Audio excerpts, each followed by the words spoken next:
They tried to silence him. They erased his name. But he rebuilt from nothing. He fought every algorithm. They tried again and failed. Now he's back, stronger. From blackout to spotlight, he's at the White House, at the top of his game. Franchi lives. You are about to enter another dimension, the dimension of truth, unfiltered and uncensored. Welcome to the Raw Feed with Gary Franchi. Tonight, truth awakens.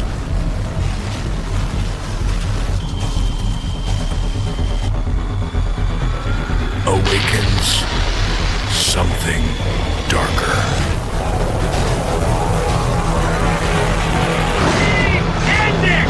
The Raw Feed starts now. Welcome to the Raw Feed. I'm Gary Franchi, coming to you live from the heart of America. Unfiltered truth to millions on YouTube. Hit those donation links below. Every contribution powers our gear. Every contribution keeps the party going. Help me help you. Hit those donation links. YouTube channel memberships. Special acknowledgement in the fellowship. Your super chats keep me standing. Your Rumble rants fuel every round. Say hello to super chats. Spread the intel. Every repost extends our reach. Super chats fuel this spectacle. Your Rumble rants give me strength. 24/7 members-only community, behind-the-scenes discussions. Connect with fellow patriots. My mama always said, life is like sharing the truth. Text this stream to your friends. What if I told you the app is real? Download the Next News Network app. Android users, take the Google Play path. iPhone users, App Store awaits.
What's up? It's Friday. You're watching the Raw Feed on the Next News Network, and the military plot just exploded.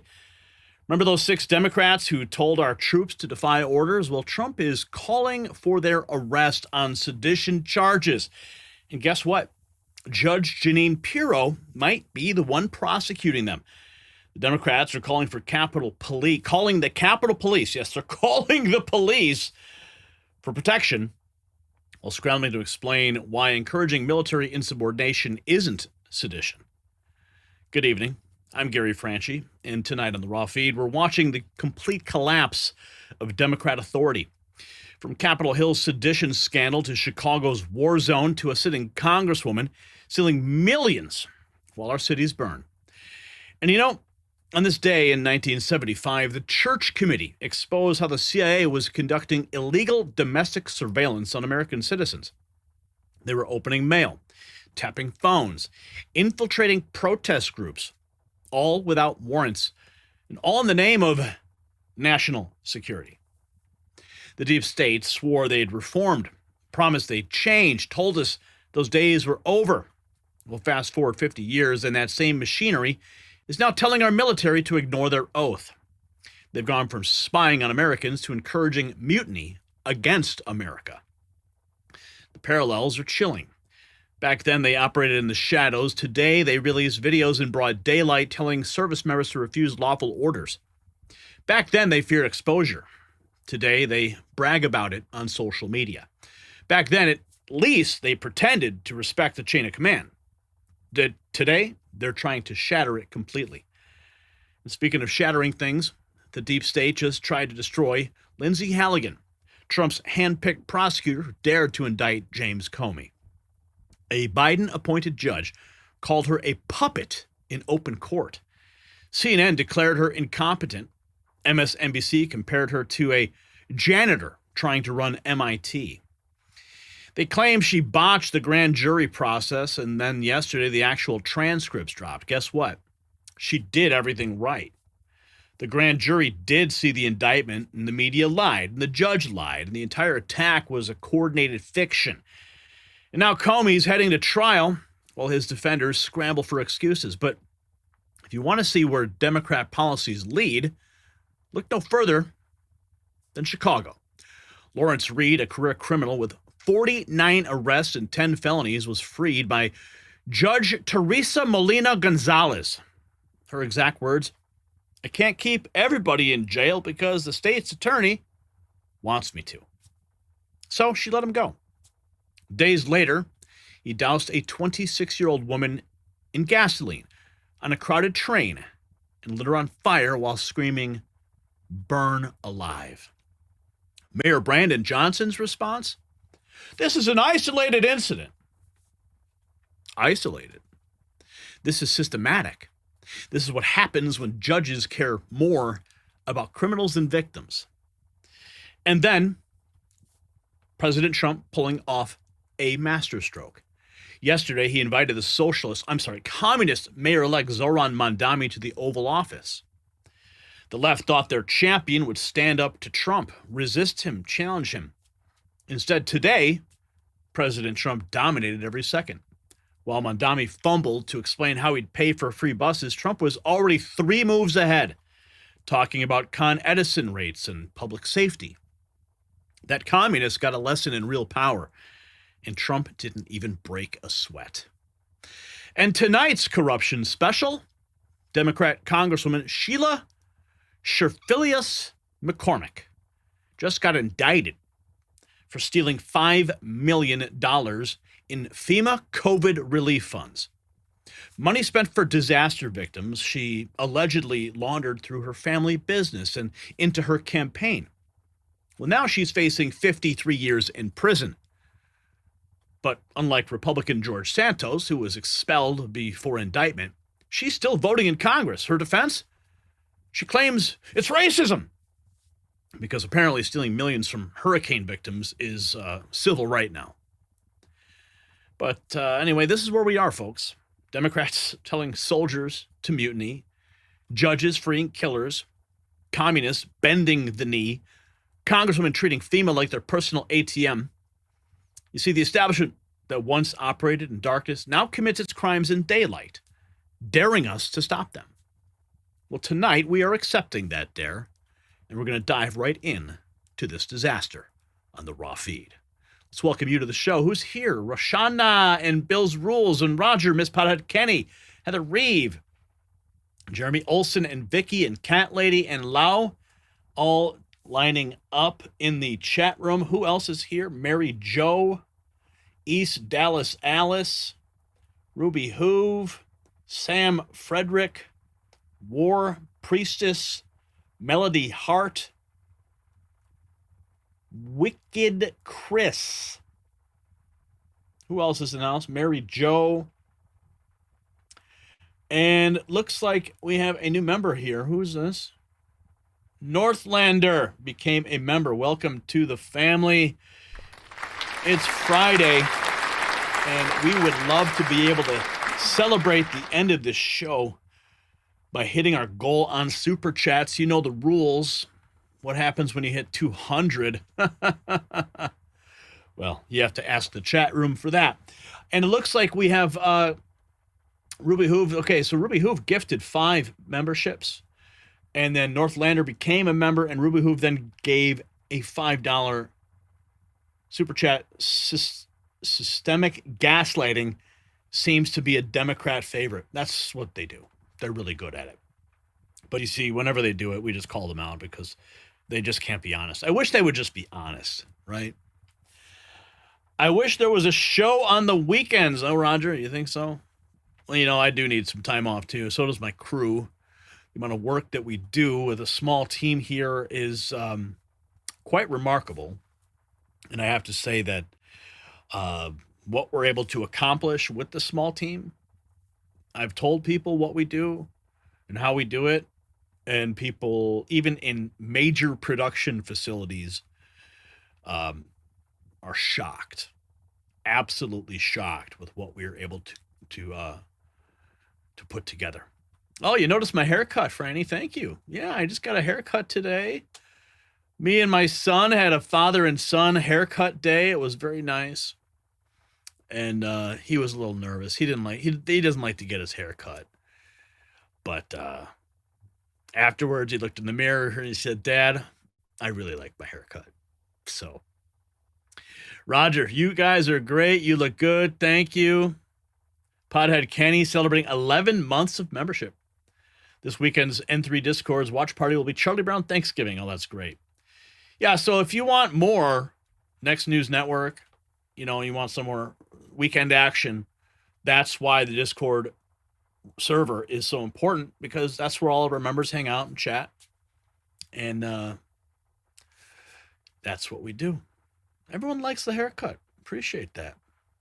Got the older high and tight. I don't know how high it is, but it's high and tight, I guess. All right. Tom from N3 has one Sunday called Daily Beltway. Oh, yeah, you can check out Tom. He's got a channel. I didn't know he did one. Does he do a live on Sunday? Cool. Okay, let's get moving here. We got to break down the news on the latest in the sedition plot. Big news on that front. The excuses are coming in fast. They're trying to explain away what they did.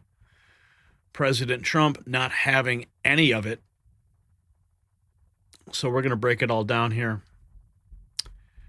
I didn't see an official response from Trump other than what he said on Truth Social. But let's get into it, shall we?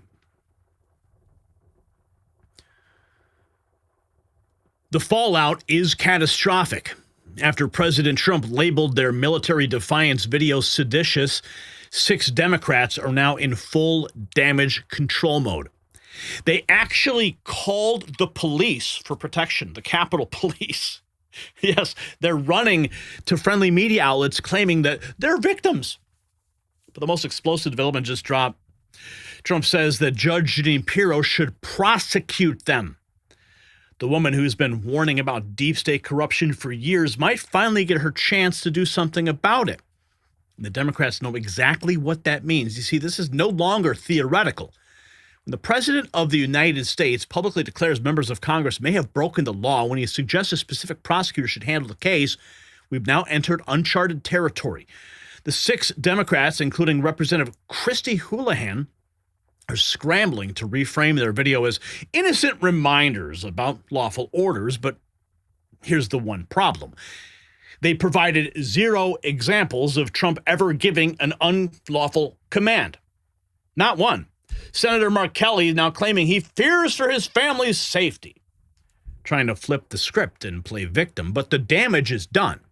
Legal experts are weighing in. Constitutional scholars are debating, and the word sedition is trending nationwide because we're watching the real-time collapse of the Democrat defense.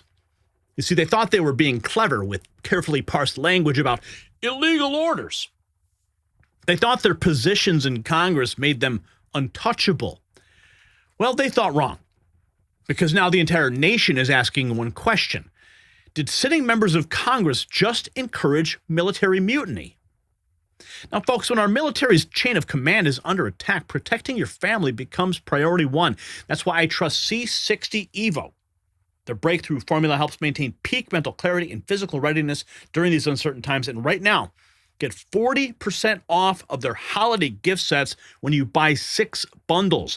Each includes their advanced facial serum, plus C60 Evo oil that supports energy, recovery, and fights inflammation. Many customers even give it to their pets for mobility support. Now, this exclusive deal is not available anywhere else, only through our link down below, c60evo.com/NNN. Stock up now and give gifts that actually protect health. Again, that link, c60evo.com/NNN. You'll get 40% off on the bundles. Link below. Now, the establishment's response tells you everything. John James called it perfectly. When Democrat moderates walk up to the line of sedition, our national security's never been at higher risk. Even CNN's Abby Phillip had to admit you can't lie about what's in that video. The Democrats said it. Don't follow illegal orders. But again, when pressed for examples of Trump's supposed illegal orders, they've got nothing. Crickets. Meanwhile, Paul Zapula captured the mood perfectly.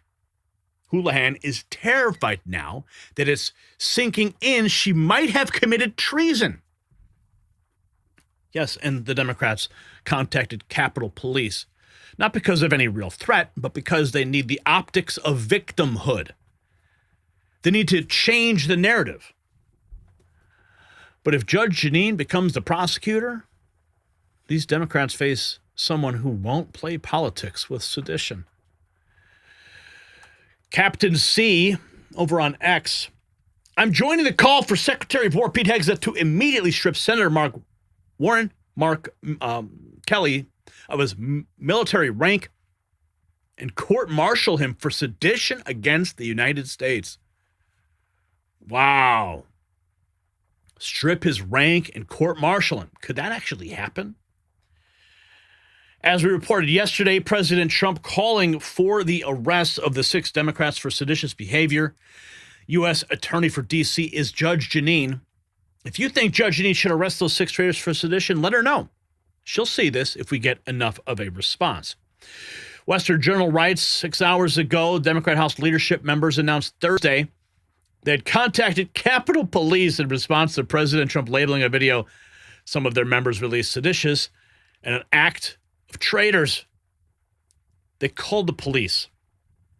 That's the most ridiculous thing ever. But of course, that's what they do. Over on CNN, they asked Representative Houlihan, Laura Loomer posting, about Laura Loomer's comments about President Trump calling for the sort of justice that people want for traitorous Democrat congresswomen. Oh, let's listen. Bob is not the same.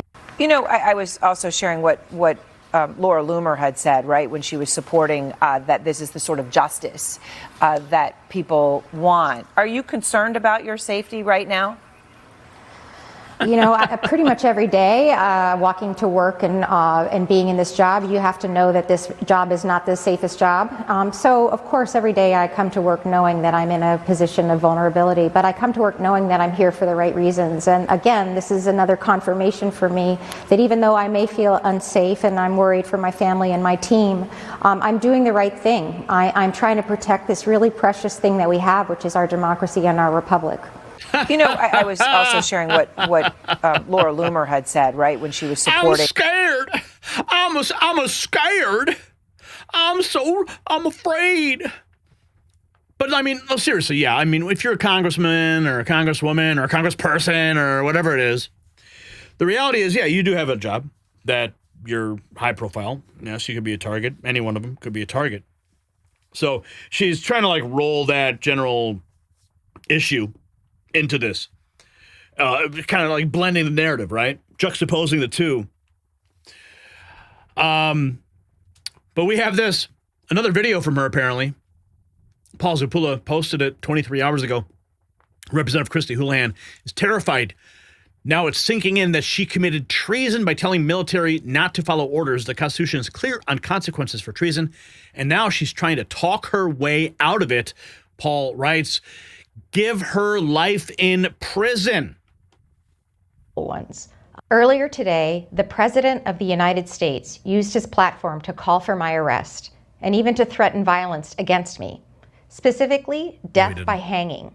Why? Because... Okay, but see, again, they are twisting the message.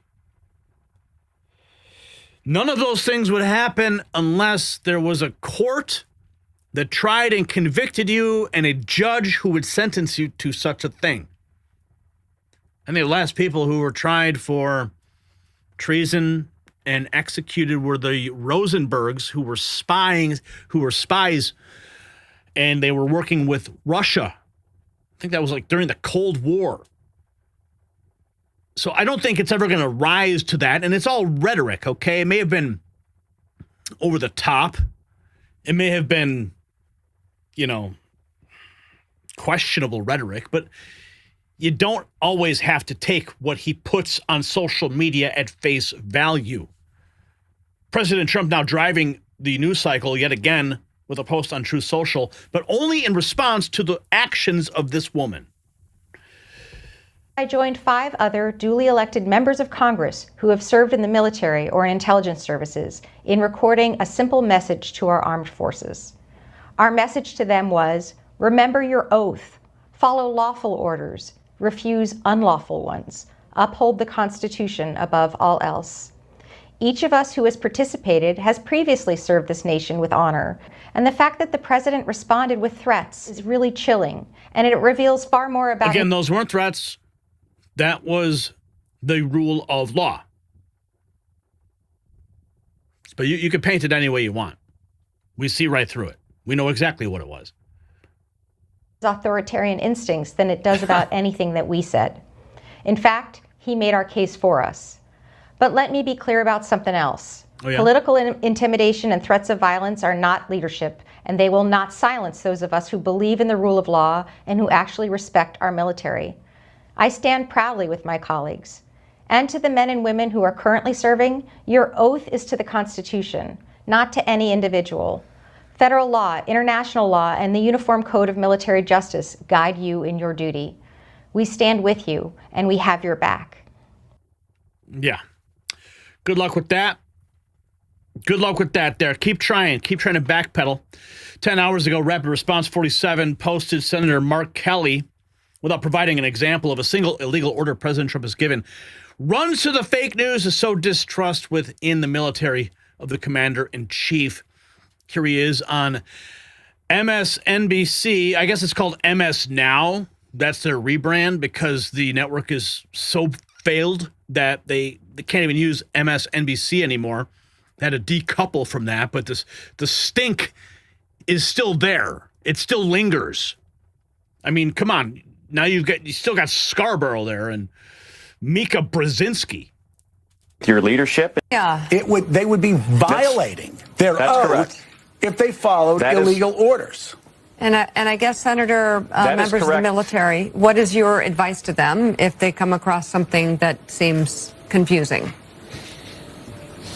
I think they need to talk to their leadership, talk to their commanding officer about it and tell your commanding officer why you think this may be illegal.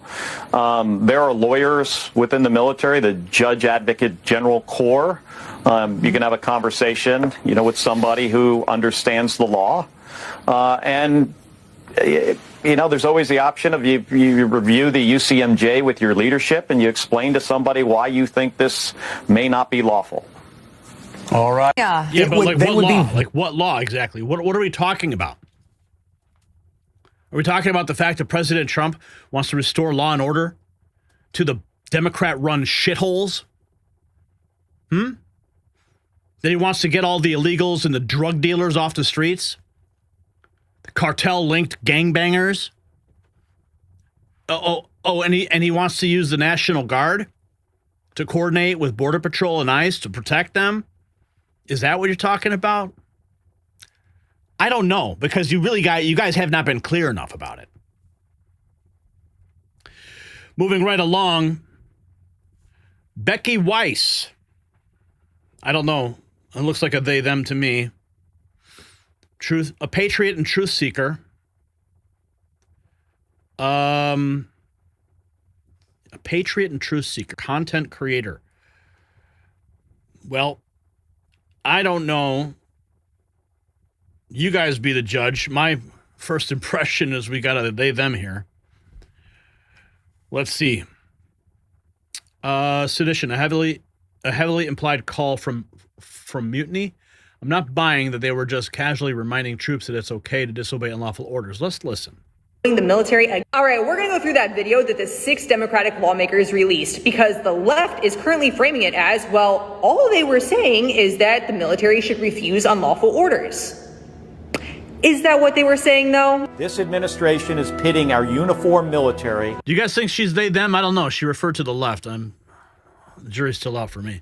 And intelligence community professionals against American citizens. That was a direct accusation suggesting that this administration is currently illegally deploying the military against our citizens. Like us, you all swore an oath to protect and defend this Constitution. And right now, the threats to our Constitution aren't just coming from abroad, but from right here at home. Doubling down that this administration is a threat to our Constitution, which in itself is not illegal to say. But the trouble comes with the context that they are currently creating and what they are about to say next. You must refuse illegal orders. No one has to carry out orders that violate the law or our Constitution. This phrase is true in isolation, but given the context that you have already created, you are suggesting a mutiny. And know that we have your back.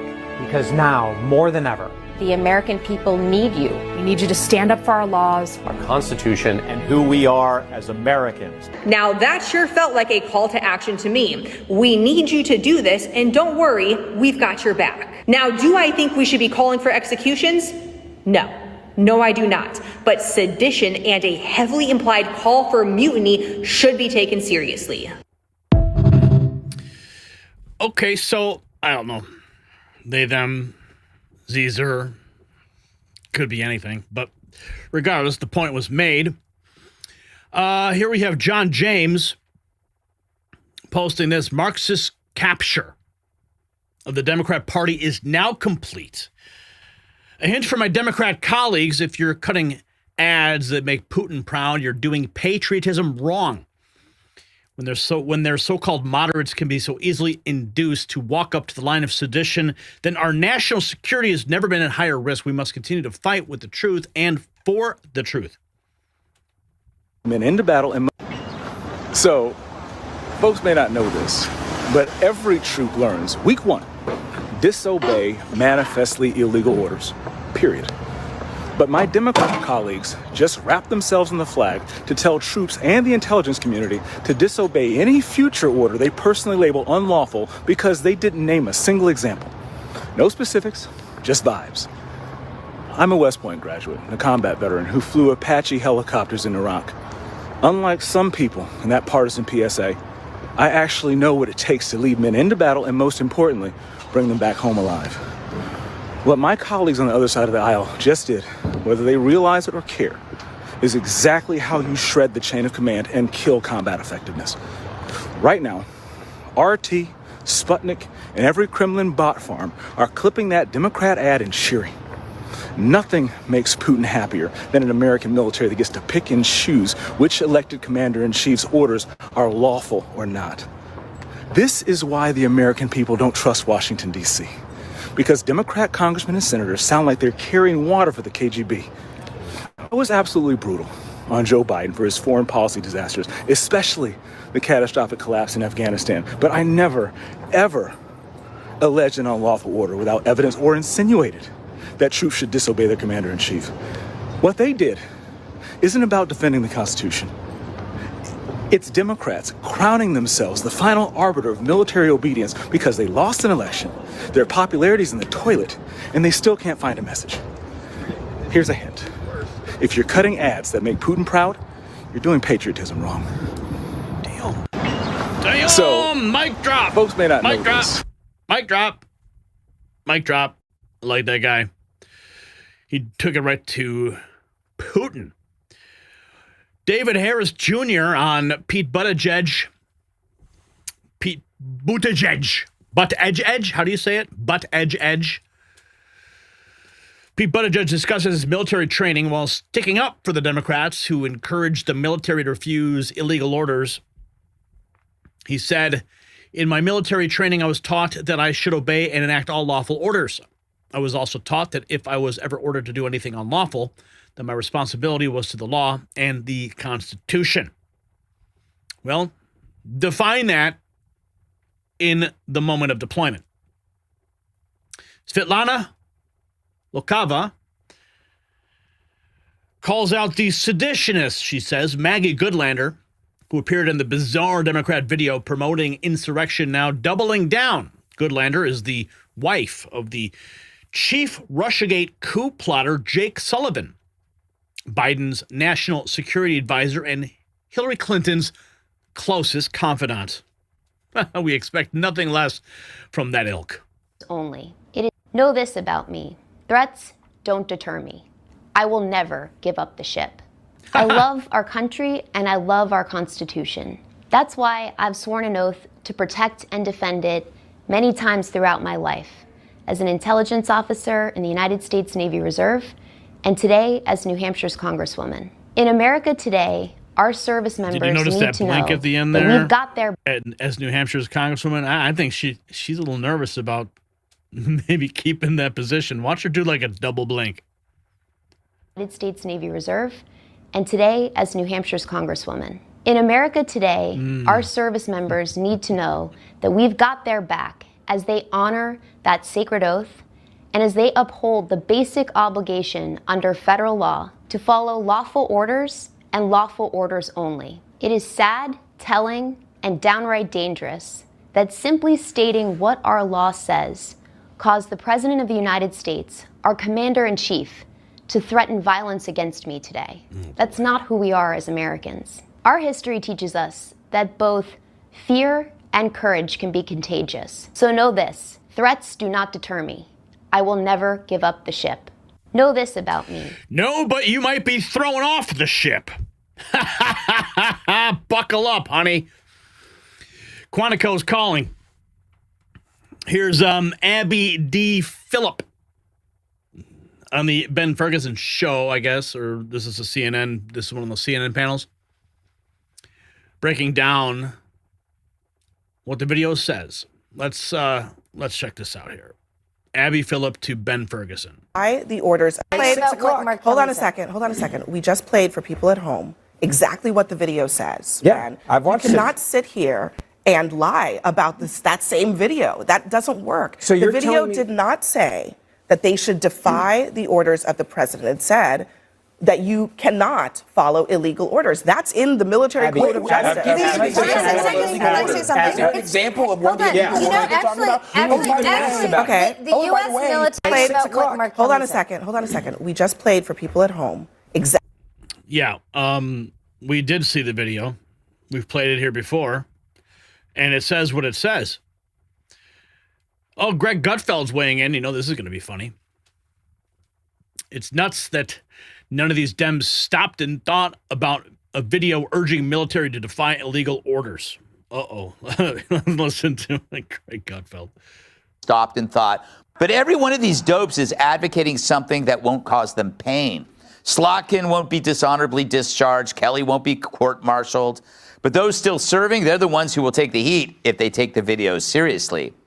But worst of all, think globally. It's nuts that none of these people stopped and thought, maybe this isn't a good message to send to our enemies. Talk about subversion. So if you hear later that one of our guys flips over to China or Russia, remember the 6 Dems urging them to fight Congress's battles for them.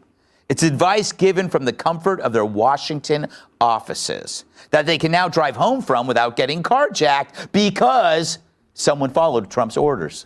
But every one of these smoke them. Following Trump's orders, they can drive home safely. Yes, they can. Now we have Congresswoman Madeline Dean, Congresswoman serving Pennsylvania's 4th District of Montgomery and Berks counties. DeanHouse.gov. She's got something to say, apparently. Our service members swore an oath to the Constitution. Not you, President Trump. We must stop this dangerous rhetoric. Really? He's the commander-in-chief, and the chain of command is dictated by the Constitution. So, yeah, he's still your boss. Saying that this is a message to our president. Mr. Trump, the words you have just spoken against members of Look at those newspapers framed behind her. Look closer. What do they say? Convicted on all counts. Picture of President Trump, the Philadelphia Inquirer, the Washington Post. She's got like these newspaper clippings that are like trophies on her back wall. Now, most people would actually, they put like degrees and stuff like that. So when somebody sits across from them, they can feel all important. This woman has a whole different twisted level in her mind of what's important. Those are the headlines that she wants people to see anytime they sit across from her. What a disgrace. This is a message to our president.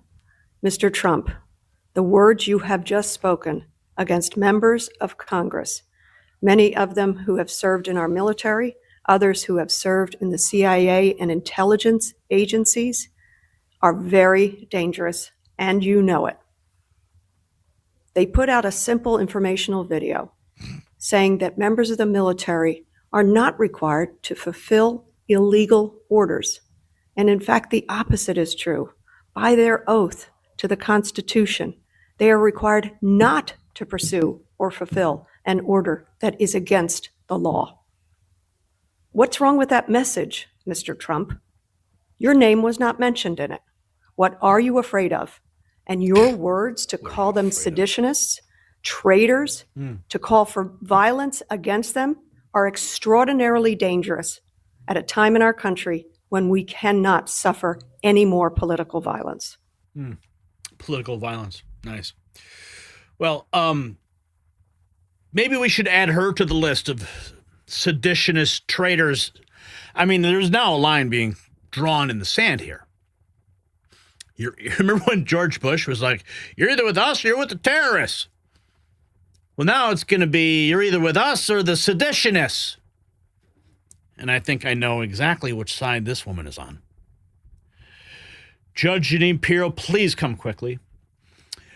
Here is 8 hours ago, RNC Research, New Hampshire Democrat Maggie Goodlander brutally struggles to answer whether members of the military have told her they have been given unlawful orders.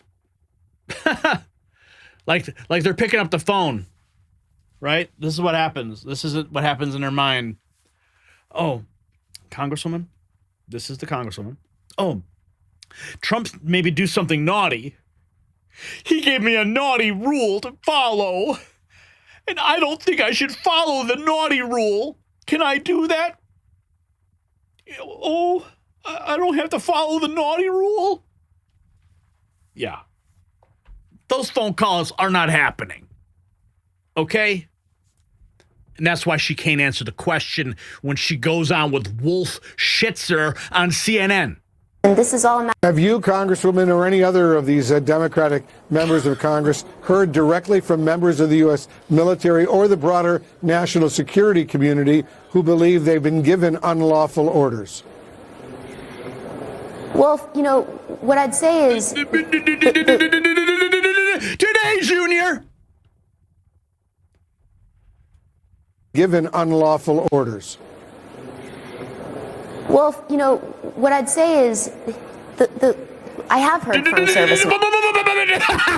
Yeah, you can't say nothing. I could play this all day. Full orders. Well, you know, what I'd say is I have heard from service members, and I have heard from service members, and this is all a matter of public record. What we see is it's public record. Public record. Let's see it. Lay it out. She got the phone call, guys. Trump gave me a naughty order. It was so naughty I had to call you. Show it. Show it. Of concern from the men and women who are serving in uniform about the legality of orders that are being given. And have you, Congresswoman, or any other of these Democratic members of Congress heard directly from members of the U.S. military or the broader national security community who believe they've been given unlawful orders? Well, you know, what I'd say... Go back to your hole. You're too good for your hole. All right, let's see who else we got on the list. Okay. This is from the commentary account of Donald J. Trump's post from his Truth Social. This is exactly the type of thing that can happen when Democrat leaders make videos sowing the seeds of doubt by telling the U.S. troops not to obey illegal orders from their commander-in-chief, but cannot give examples why. This sergeant is publicly insubordinate and should be discharged. Uh-oh. Good afternoon, everyone. Good afternoon. So today, I just wanted to come on here and tell you that if you're a leader... Yeah, today I just want to hit up my TikTok and be like, yeah, Trump says something naughty and I don't know what to do about it, so I'm just going to vent on TikTok about it. It doesn't... Any type of leader, right? You could be a drill sergeant like me, a section NCO, a platoon sergeant, a first sergeant.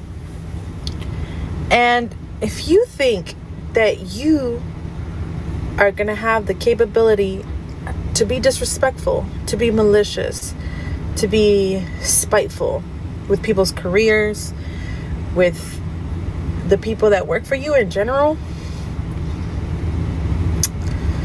just remember, karma knows your name. And sooner or later, she's going to charge you. So treat people with kindness and respect. And that was a message from Karina Martinez on TikTok. If you want to give them a follow or bring them up on sedition charges, Karina Martinez 898 on TikTok. Looks like Western Journal not too happy about them. What do we have here? 10 hours ago, President Trump weighing in on the matter, joining the Brian Kilmeade show. He said this, and we'll play the clip. It's about 2 minutes. I'm not threatening them, but I think they are in serious trouble. Of course, talking about the Democrat members of Congress encouraging members of the military to defy orders from their commander-in-chief. These are people that, in my opinion, broke the law. Let's check in with the Brian Kilmeade show. And it was. I mean, well, if you look at sedition, if you look at, that type of, that's a very strong form of being a traitor. That's a terrible thing to say. I must tell you, I heard it And I thought it was some kind of a comedy situation. I thought that it was some kind of a skit, and because I couldn't believe that they'd say it. And I watched Democrat congressmen and one Democrat senator yesterday on one of the shows. Didn't even want to discuss it. They said, "Whoa, don't get me into that one." They didn't want to get into it. That is a really serious charge. I'll tell you what they said is, and it was, I mean, I don't know about the modern day things because, modern day is a lot softer. But in the old days, if you said a thing like that, that was punishable by death.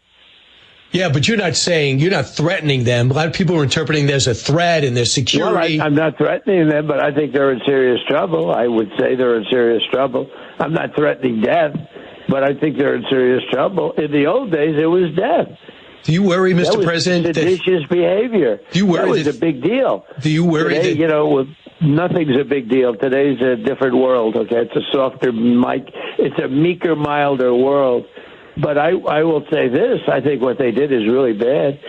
The hatred is pretty strong. But what they say, essentially don't follow the orders of the President of the United States to the military? Do you worry that some of your guys are going to say no? Young privates and young corporals and young sergeants, and they're not scholars necessarily. There might be a few, frankly, but they're not scholars. They don't, study the Constitution, et cetera, et cetera. They know that.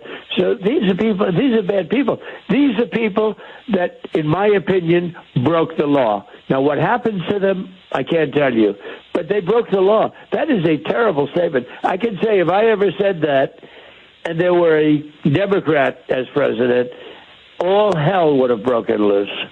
And it has broken loose. I have had more calls from people, even Democrats, saying what a horrible thing that was. Well, if you look at sedition, if you look at, that type of... President Trump in full color there. And we have some breaking news that just come in the last few minutes. Marjorie Taylor Greene has resigned her position. A lengthy 4-page document has just been published to her X profile from the desk of Congresswoman Marjorie Taylor Greene. I'm not going to get into all the details here, but she is resigning from office. Last day, January 5th, 2026. Marjorie Taylor Greene is officially gone from Congress. We don't have any details on that specifically right now, but we will be. I understand there is a video. It's about 10 minutes long. I suppose we could play a moment of it. I just don't want to get bogged down in the weeds here with a Marjorie Taylor Greene video, but I'll bring it up real quick just so you can see it. Here it is, because we got this Mark Kelly clip here, but this is just breaking right now. Hi, everyone. I've always represented the common American man and woman as a member of the House of Representatives, which is why I've always been despised in Washington, D.C., and just never fit in. Americans are used by the political industrial complex of both political parties, election cycle after election cycle, in order to elect whichever side can convince Americans to hate the other side more. And the results are always the same. No matter which way the political pendulum swings, Republican or Democrat, nothing ever gets better for the common American man or woman. The debt goes higher, corporate and global interests remain Washington's sweethearts, American jobs continue to be replaced, whether it's by illegal labor or legal labor by visas. Okay, so, we've heard these before, but this is really a curious moment. If you look at I guess she has a book coming out called MTG. She was recently on The View. Nobody does this if they don't have their ducks in a row for where they're going to land next. It's really unclear if she's got some kind of media gig on the other side of this. That's usually what happens with some high-profile members of Congress. And given her recent spat with President Trump, I don't know if that put her over the edge and said, I'm out, I'm done, I'm done doing the America First thing.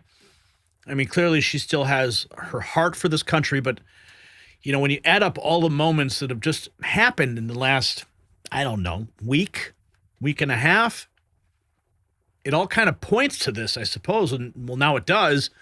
So again, I'm not sure where she's going to fall after this. I mean, your guess is as good as mine at this point. I mean, you could drop some comments and you can let me know what you think, but I think she probably got a cushy media job on the other side. There's talk about her running for president in 2028. So this could also be, you know, the early footsteps of that move. That's usually what happens. They release a book, they resign from their position, they prepare a new campaign, because the field's going to be wide open in 2028. It's going to be a circus just like 2016 was, because, I mean, this time there won't be a President Trump standing there running for that position. And of course, as you remember, in 2016, President Trump just destroyed every single one of those Republicans. So it's going to be a very crowded race in 2028. And she might just have amassed herself a little war chest, and she is planning to do that. Well, we'll have to wait and see. I'll jump to the end of this real quick here and see if there's anything more. Millions of dollars against me and tried to destroy me. It's all be expected to defend the president against impeachment, only to fight and win my election while Republicans will likely lose the midterms, and in turn be expected to defend the president against impeachment after he hatefully dumped tens of millions of dollars against me and tried to destroy me. It's all so absurd and completely unserious. I refuse to be a battered wife, hoping it all goes away and gets better. If I am cast aside by the president and the MAGA political machine and replaced by neocons, big pharma, big tech, military-industrial war complex, foreign leaders, and the elite donor class that can never, ever relate to real Americans, then many common Americans have been cast aside and replaced as well. There is no plan to save the world or a 4D chess game being played. When common American people realize and understand that the political industrial complex of both parties is ripping this country apart, that not one elected leader like me is able to stop Washington's machine from gradually destroying our country, and instead the reality is that they, common Americans, the people, possess the real power over Washington, then I'll be here by their side to rebuild it. Until then, I'm going back to the people that I love, to live my life to the fullest as I always have, and I look forward to a new path ahead. I'll be resigning from office with my last day being January 5th, 2026, and I look forward to seeing many of you again sometime in the future. May God bless you all, and may God bless America. Well, she got one thing right. The political industrial complex, the swamp, the right, the left, the Republicans, the Democrats, they're all part of the same establishment. And I could certainly understand why being in Congress and you can't get anything done, because they're all swamp creatures working with each other to undermine the American people. I can understand how that can get discouraging. So we're going to lose Marjorie Taylor Greene. I'm sure she's not going to go away, though. But back to the topic at hand, little side note, little sidebar. Going back to Senator Mark Kelly, 23 hours ago, Mario Nafal writes that Senator Mark Kelly, Trump's ideas are dangerous. He talked about shooting protesters. Okay, but that was, of course, a question that was presented to his generals. So anyway, I'm not even going to give this guy any more airtime, but I'm going to go back to Trump's words because they should terrify people like Kelly. He said, these are people that, in my opinion, broke the law. He's not backing down. President Trump is not softening. President Trump is accelerating.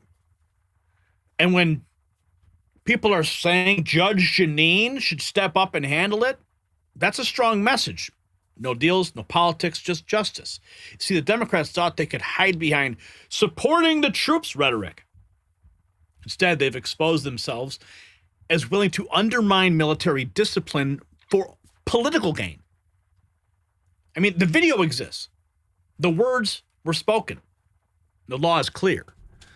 The prosecutor they fear most might be taking the case. So this is what accountability looks like, because for far too long, politicians thought they could say anything, do anything, undermine anything without consequences. Well, those days are coming to an end.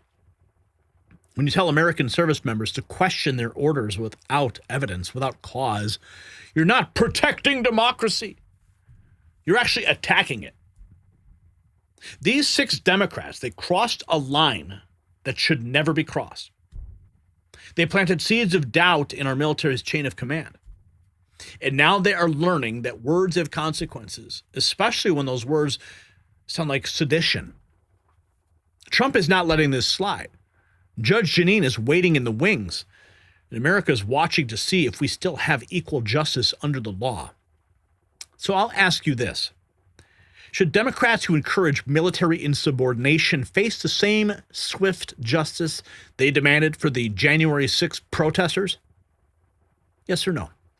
Drop your answer below. And you can support real journalism by checking out our Next News merch. It's linked in the description. And if you got value from this report, tap subscribe.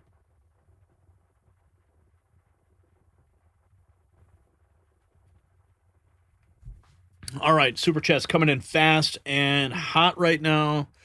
We've got Jeffrey dropping $20. Gary, I'm going to need you to go ahead and come in on Sunday. Where's my stapler? Inhuman Condition dropping $20. Zero accountability is how we got here. They're emboldened to do or say anything because they're immune. Now communists are elected mayors. Cities are falling to Islam. What more does it take? Chris Orr, $15. No comment required. We thank you for your support, sir. Do you hashtag $20? Send good people to pick them up and take them to solitary. They will stay safe there till the short drop and sudden stop. A patriotic national holiday televised. Oh, pay-per-view perhaps. And Black Hat Mom dropping $4.99. No comment necessary. We're now at $84.99. We're only in our first topic tonight, and we're just getting started because we got to get over to Comey. We got to talk about what's happening with Comey. Yep, he is trying to slither away, but I don't think it's going to stick. Major explosive news in the Comey case, and we're going to break it down for you. There is lots to break down here. New court documents. Oh, yes. Let's see where we start with this. Former White House attorney. Okay, where do we begin? Okay. Comey's lawyers. Federal judge. All right. Let's get started. Break this all down in real time for you guys, because that's what we do here at the Raw Feed.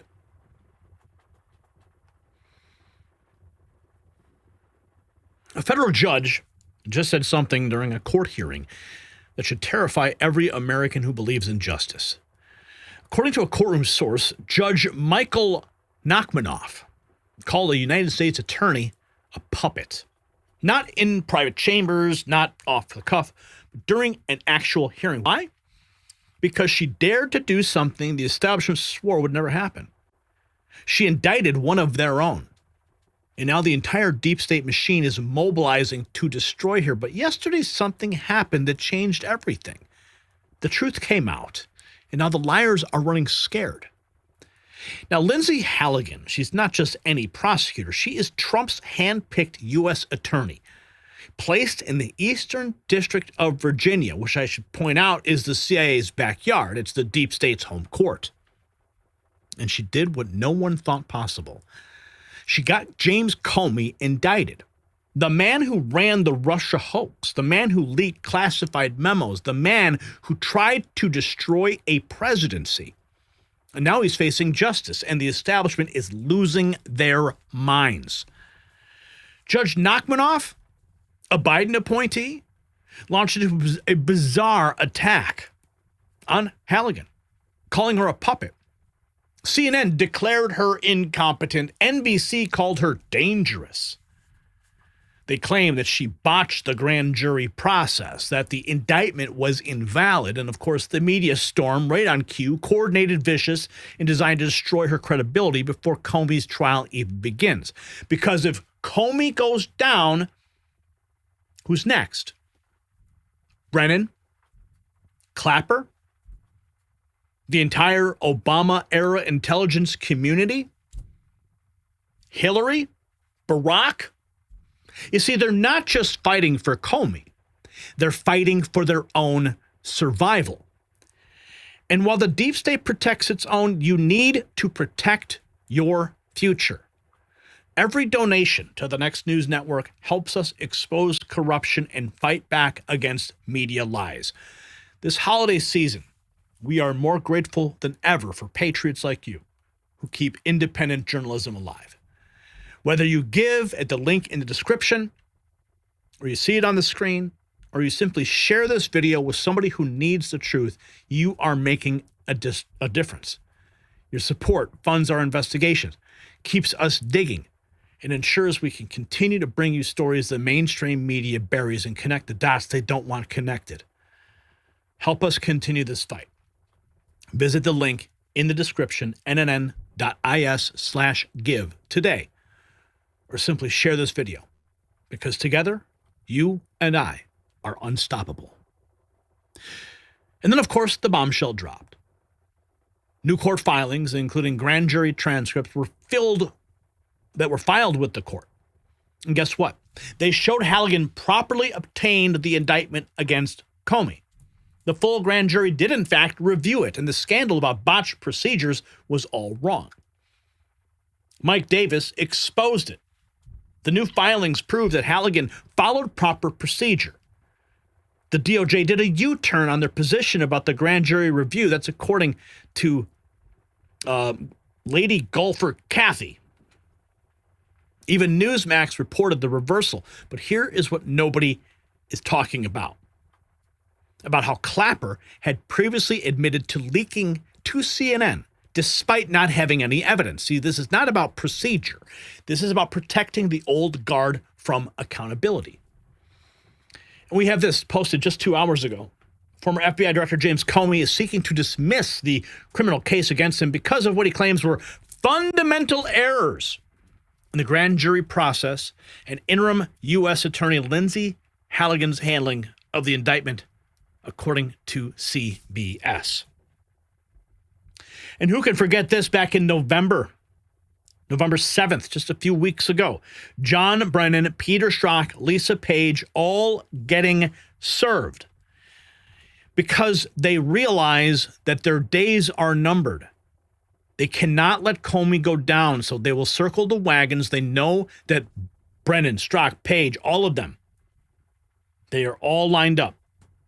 Tonight, just in the past few minutes, Fox News Digital is now reporting a federal grand jury has subpoenaed former CIA Director John Brennan, former FBI officials Peter Strzok and Lisa Page, as well as others. It is part of the Justice Department's investigation into the origins of the Trump-Russia probe. Sources say the trio were served with federal subpoenas today.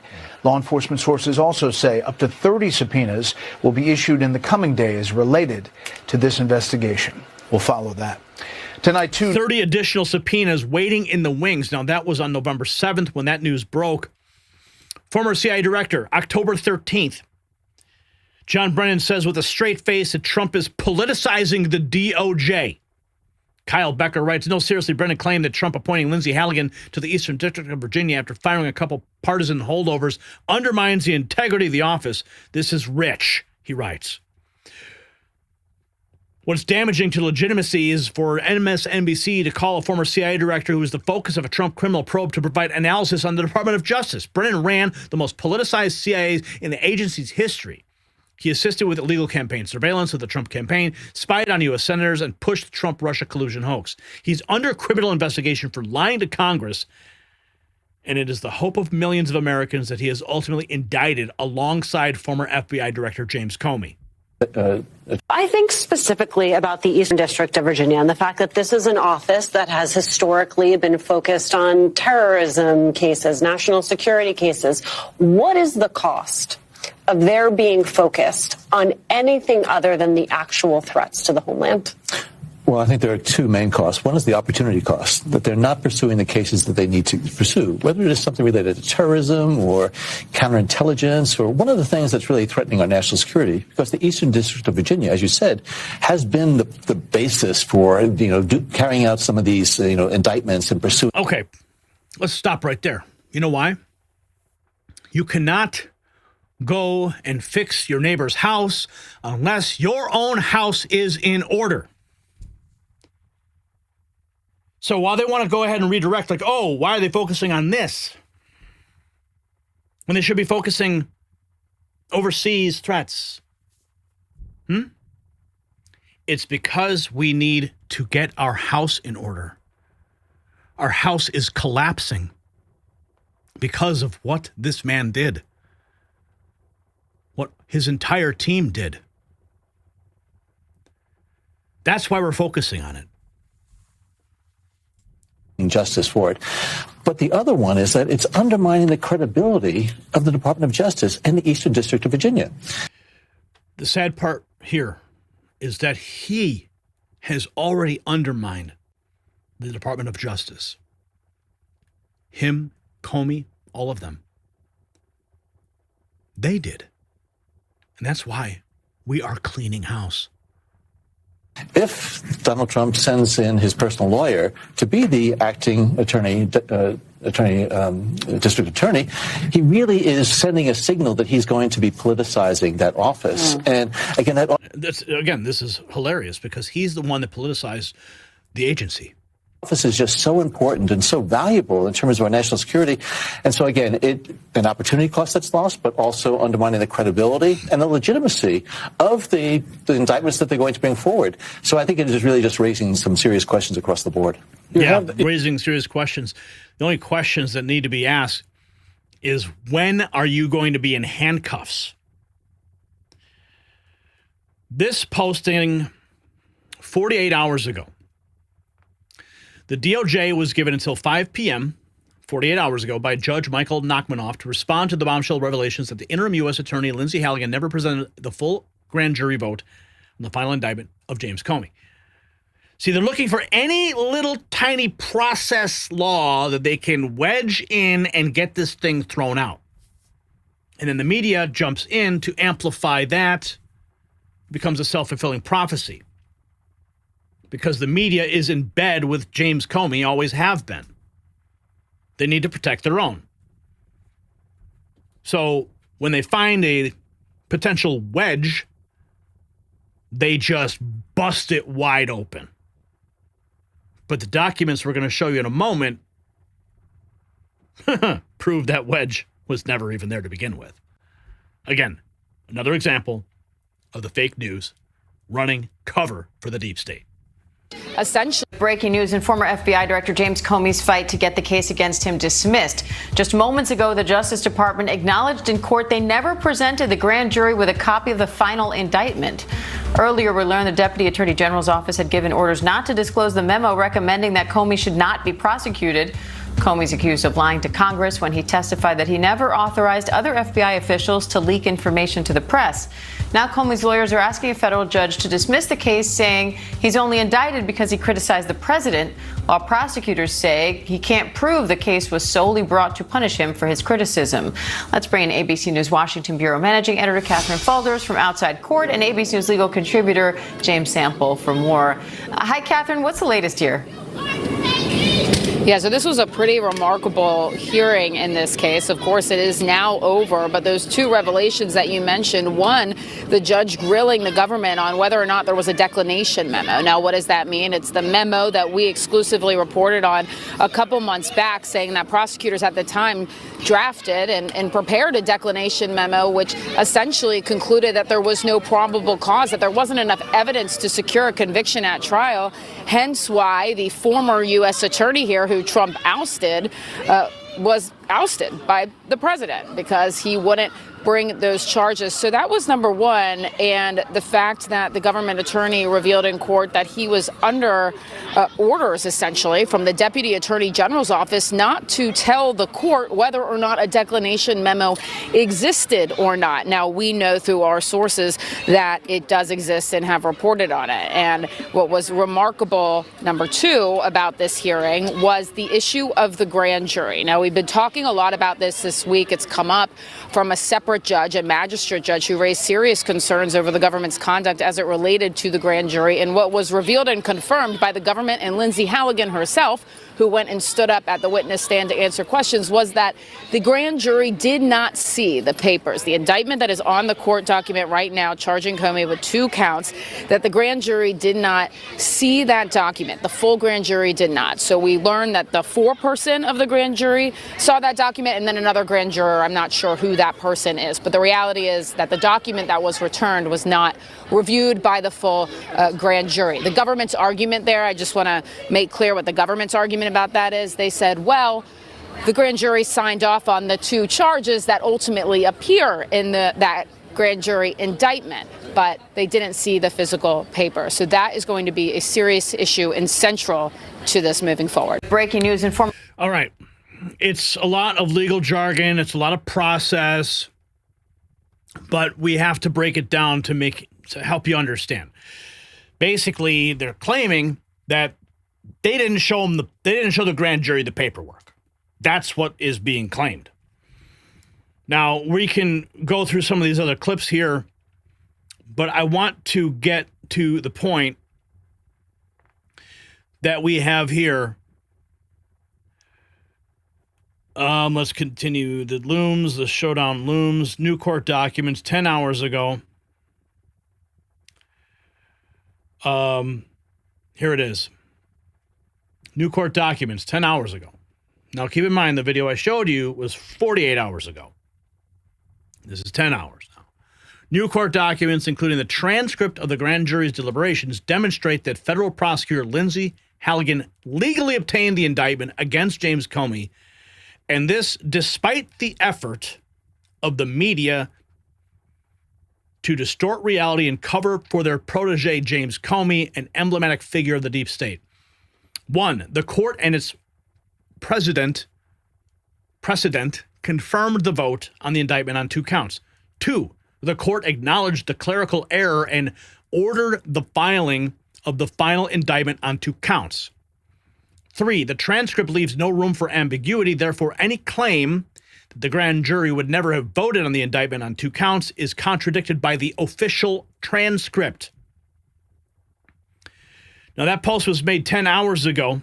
Mike Davis, 24 hours ago. This post, again, being quote tweeted, new court filings, including the grand jury transcript, show U.S. Attorney Lindsey Halligan properly obtained the indictment against James Comey. On your screen, you see the actual indictment. Former White House Attorney Ty Cobb says that Attorney General Pam Bondi and interim U.S. Attorney Lindsey Halligan should be disbarred over how they handled the Comey case. Svetlana Lokava says the great U.S. Attorney Lindsey Halligan is kicking the deep state's asses. She got Comey indicted by a liberal grand jury. She's bringing in the receipts and winning in a hostile Virginia court. They are left to moan about her being too good looking. Judge slams disturbing pattern of missteps in the Comey case. This is on CNN. Girls, he puts up people who are not qualified but are loyal to him to do these jobs. Right. He fired the person who was not willing to do this, but that was qualified, and put in a real estate attorney who said yes to everything he wants. and who has no experience prosecuting a criminal case. And you know what's so funny? Lindsey Halligan, to me, looks just like Hope Hicks, his former aide from the Trump administration, with the big flowing long hair and the same kind of makeup and the same look. She looks like one of the Apprentice girls. It's bizarre. She's never prosecuted Does that make someone a bad lawyer? Casting. No, it makes him a good lawyer. Look what at me. makes him a bad lawyer is making mistakes in front of the grand jury. I don't understand why that's a relevant comment. What because she looks like. Because it's relevant because it's kind of funny that he puts in a prosecutor who has never prosecuted a case in a day in her life. So, yes, I'm alluding to her also, looks. what you were saying about what went on in the room. It's yes, go ahead. You can challenge that's the judge's. I guess I mean, he's supposed to be a judge, but he's acting like a defense attorney for Comey here. What if Halligan says what you just said didn't happen? What if she has a different view? By the way, she is going to object.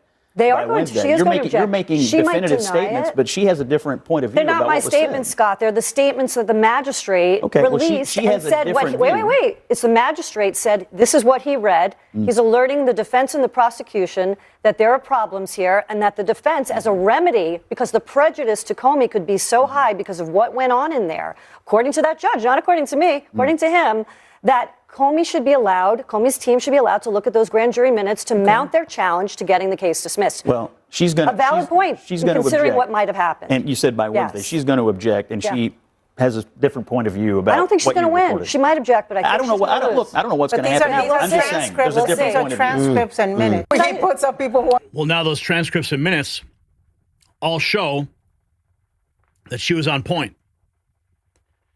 Properly obtained the indictment, despite her good looks.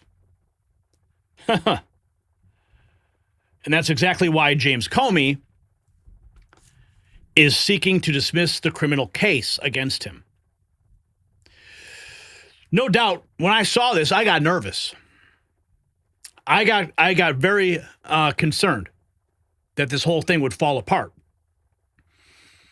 I first got tipped off to it by an NBC News piece, and then we started digging, and we found that Mike Davis post, which basically turned the whole thing around. But mark my words, that's still going to be used to try to throw out this case. And the media is going to continue to carry water for Comey and the deep state. Now, there was some remarks that were made by the judge about her, calling her a puppet. I want to find that inappropriate bias, unethical content, unethical conduct by the Biden-appointed federal judge. But of course, nothing of substance will happen. There is no independent review of judicial misconduct complaints. New York Post. Digging deeper. Lindsey Halligan fires back at James Comey judge who claims she's a puppet. Interim U.S. Attorney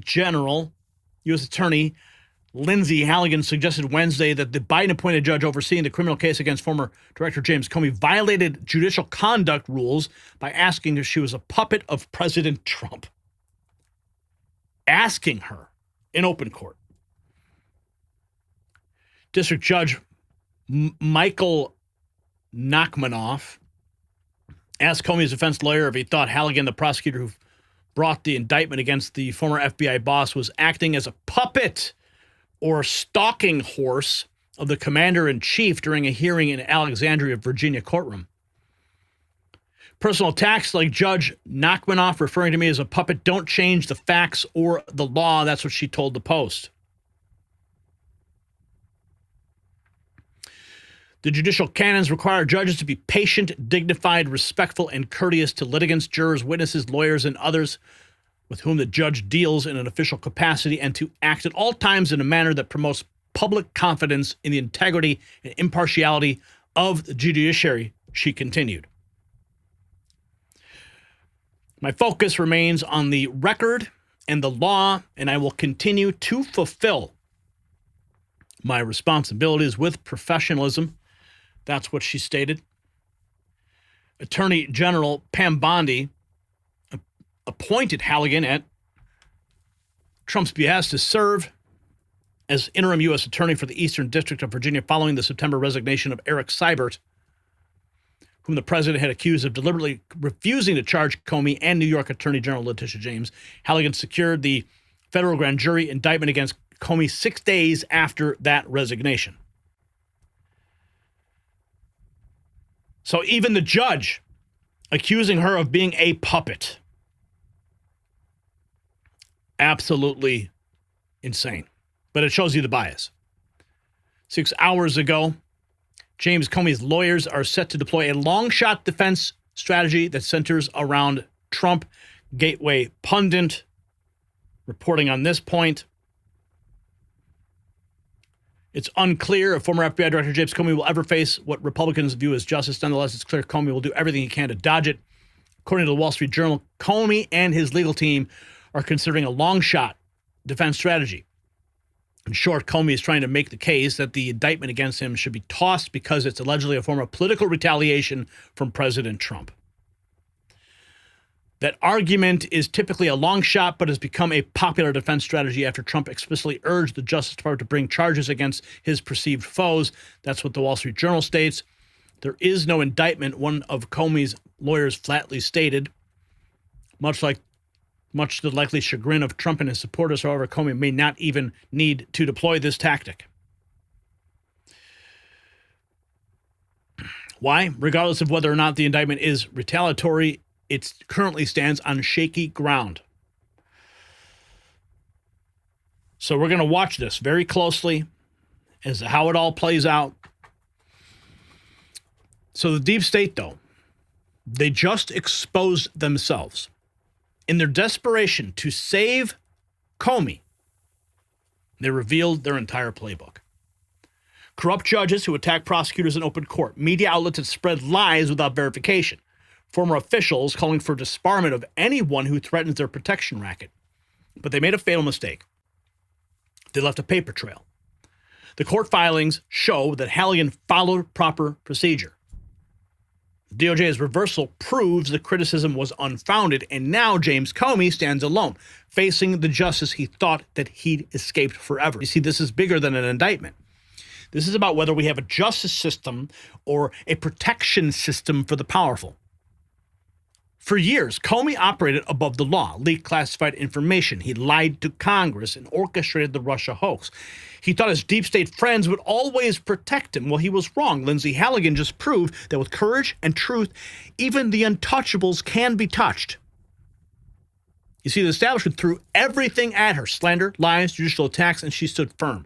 Now, the indictment still stands, and Comey's day of reckoning approaches. So, a question. Do you think that Judge Nachmanoff should face ethics charges for calling a prosecutor a puppet in open court? Drop your answer in the comments, and don't forget to check out our merch shop link below. Support independent media that tells the truth. And if you got value from this report, tap subscribe.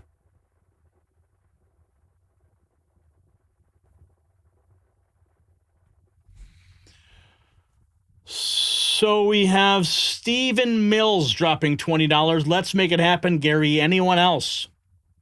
We currently are standing at $104.99. You know what happens when we hit 200. I'll let the folks in the chat room get with that.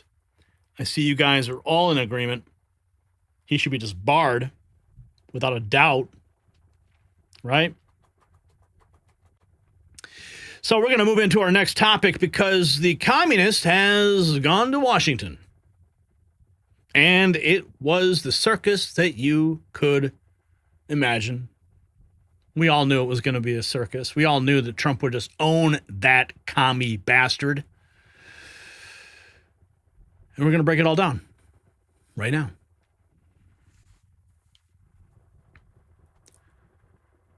What happens when a communist walks into the Oval Office expecting a fight and instead gets a masterclass in power? Well, we just found out. President Trump just pulled off one of the most brilliant political maneuvers of his presidency, and the left, of course, is going to melt down. You see, they thought that their hero would stand up to Trump. They thought that he'd resist. They thought wrong, because what happened behind those closed doors has Democrats questioning everything about power politics and the man who just played them like a fiddle. You see, Zohran Mamdani isn't just any mayor-elect. He's New York City's communist standard bearer, the man who promised free buses for everyone but can't explain how to pay for them. The left treated his White House visit like a heavyweight title fight. They're champion versus Trump. They expected confrontation, resistance, a communist standing up to capitalism. But President Trump had other plans. You see, the meeting wasn't about ideology. It was about reality. New York City is collapsing. Crime is soaring. Infrastructure is crumbling. Businesses are fleeing, and now the city just elected a mayor who thinks the solution is more free stuff. You see, President Trump knows something Mamdani doesn't. When you're responsible for 8 million people, slogans don't fix streets and tweets don't stop crime. This meeting was Trump's chance to show America the difference between a leader who builds and a communist who can only promise. And the entire political establishment was watching. And speaking of building America's future, while communists promise fantasies, Trump is securing our nation's critical resources. Some breaking news here. Executive Order 14241 just named Alaska's Palmer Project essential for national security.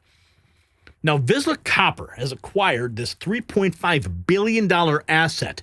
It contains copper, zinc, and silver that's vital for our military. Now, they're led by the same team that built Vizsla Silver to a $1 billion status, and now they're positioned perfectly as President Trump fast-tracks domestic mining. Now, when similar Alaskan projects got government backing, you know what happened? Shares jumped 200%. Now, the market hasn't even priced in Palmer's designation yet. Now, if you need to know, Vizsla trades as VCUFF in the United States and VCU.U in Canada.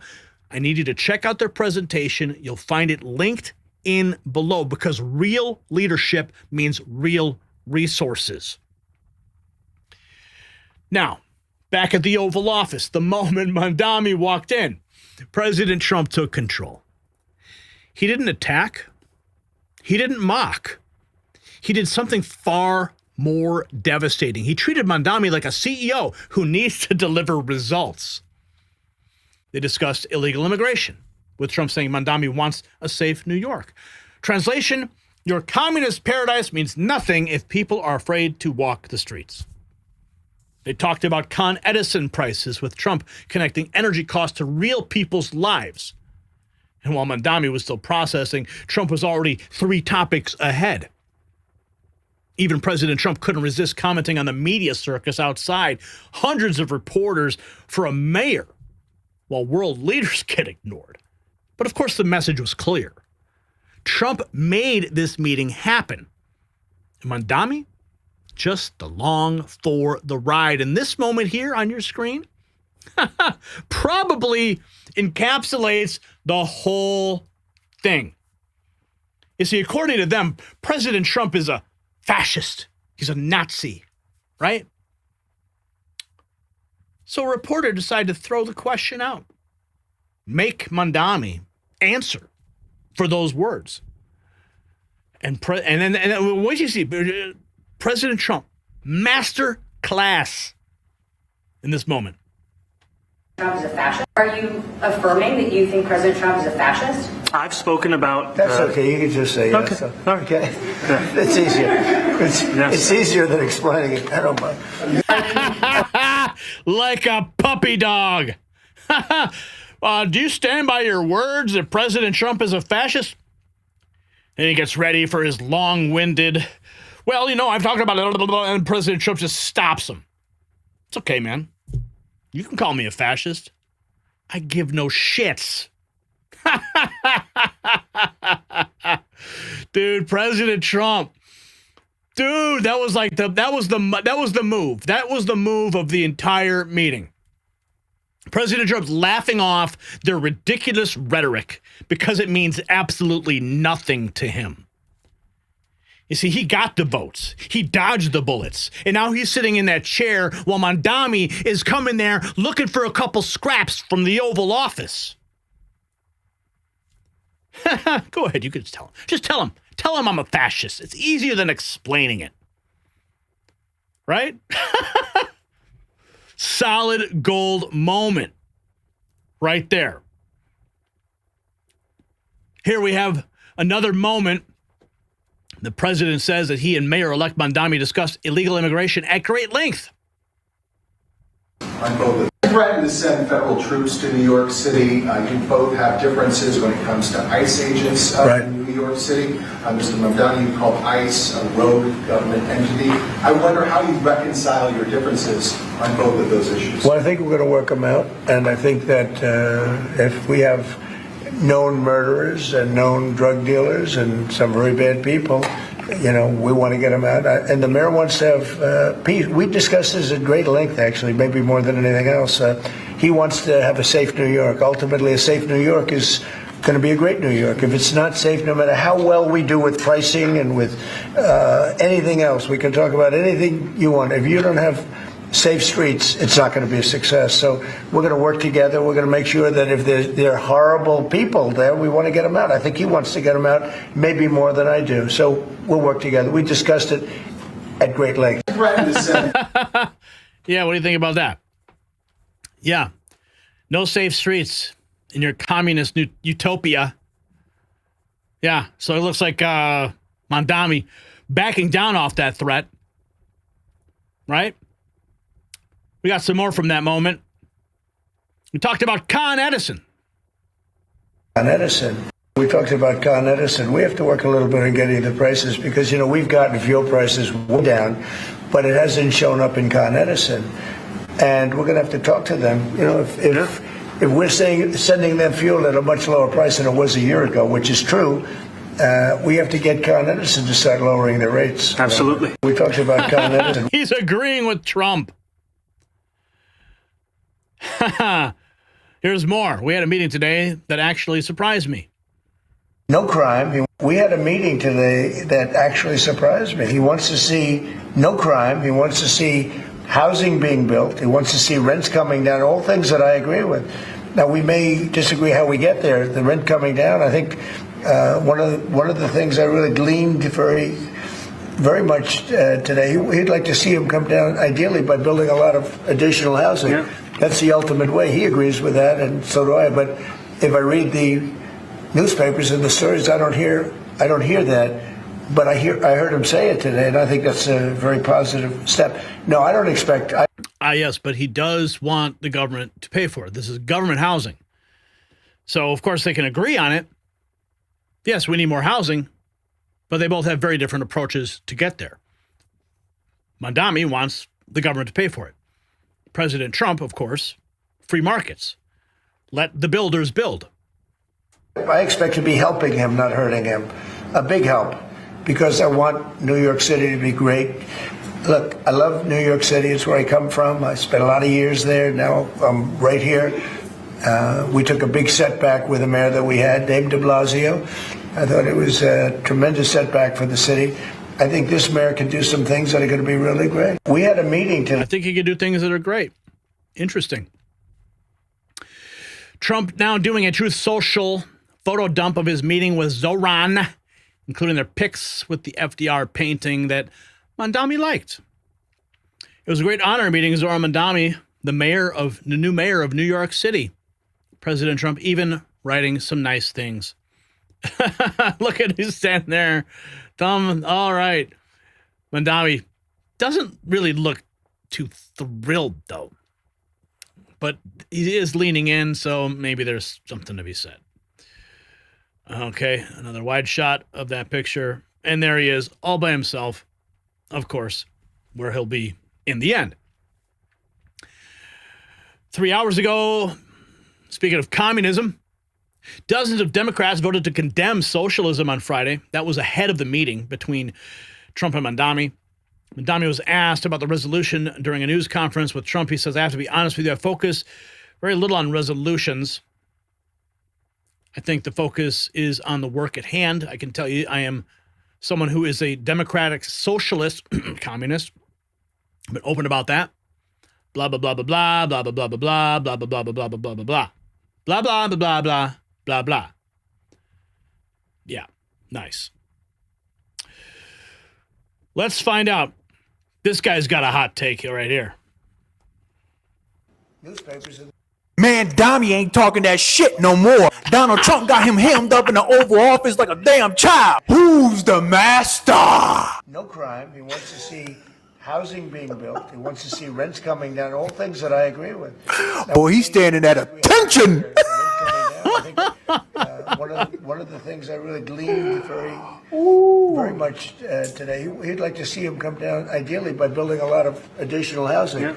That's the ultimate way. He agrees with that, and so do I. But if I read the newspapers and the stories, I don't hear that. But I heard him say it today, and I think that's a very positive step. No, I don't expect. I expect to be helping him, not hurting him. A big help, because I want New York City to be great. Look, I love New York City. It's where I come from. I spent a lot of years there. Now I'm right here. We took a big setback with the mayor that we had, Dave de Blasio. I thought it was a tremendous setback for the city. Look, this is why Democrats can't be one thing, but they mean the other. Sorry.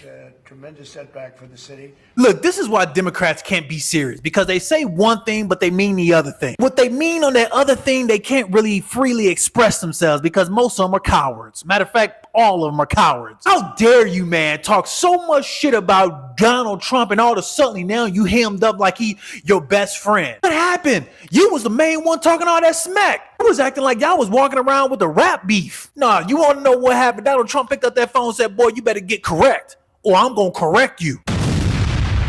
Man, Dommy ain't talking. My Dommy ain't talking now no more. Oh, yeah. Let's check it. Okay, this is the Fox News hit on that vote. Just showing this from the Hill right now. This is a measure to condemn socialism. The vote is still being tabulated. But of note, the 4 leading Democrats in the House voted with Republicans to condemn socialism. Yet 96 Democrats voted no. Mm-hmm. So those are the Democrats who voted with Republicans, Jeffries and Catherine Clark, Pete Aguilar and Ted Lieu. So that vote is in, and the big meeting happens in a couple hours, White House, with the Democratic Socialists out of New York meeting with President Trump today. And that's where he was the puppy dog. On the bottom line, they said if Mondami is a man of his word, he's committed to law and order and the safety, then he'll let us into his jails. Tricia, Ohio calls on New York mayor to elect to work with DHS.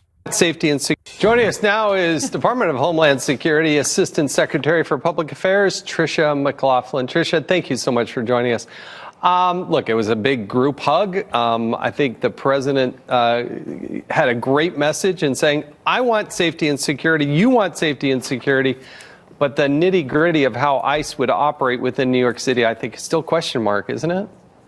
Yeah, I think we're going to have to see what happens, Jason. But if Mamdani is really a man of his word, if he's really committed to law and order and the safety and security of New Yorkers, then he'll let us into his jails. He will let ICE actually be taking these individuals from their jails. Right now in New York City alone, there are tens of thousands of criminal illegal aliens in those jails. We're talking about child pornographers, murderers, rapists, vicious gang members, Jason. If he really is a man of his word, instead of releasing those individuals back onto New York streets, he will hand them over to ICE so that we can process them and deport them and get them the heck out of our country.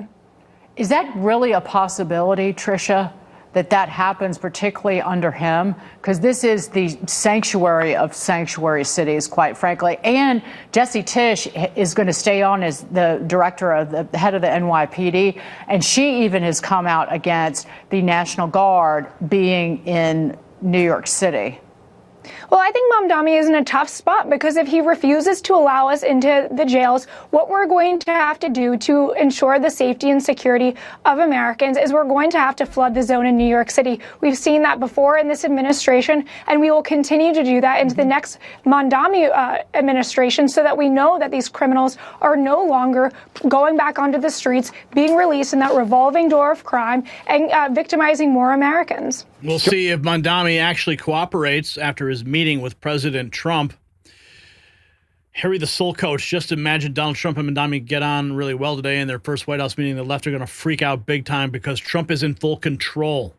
Hero. I've got a feeling that the left are going to freak out today.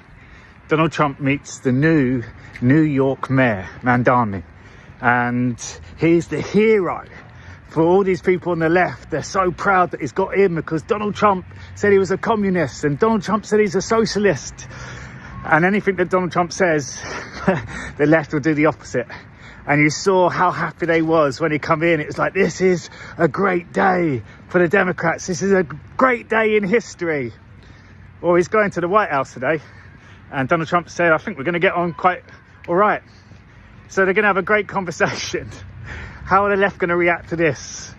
All I see is they're going to freak out big time. Remember, Donald Trump is in full control. No matter what anyone says, this is all playing out perfectly. We've got the left riled up with Epstein, demanding all these things. Now they're going to be turning their attention to this White House meeting.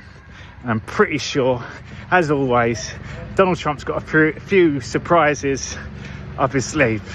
So let's see how the left are going to react to this one. And there's nothing they can do. President Trump is always going to have the upper hand against these people. Just like you saw. Go ahead, tell him. Tell him I'm a fascist. Fetterman says he and the socialist mayor, Zoran Mamdani, agree on one thing. It's reasonable to meet with the president if invited, but Fetterman called out the blatant double standard from Democrats over how he was treated versus Mamdani. Seen a lot of blowback. Welcome back to the program.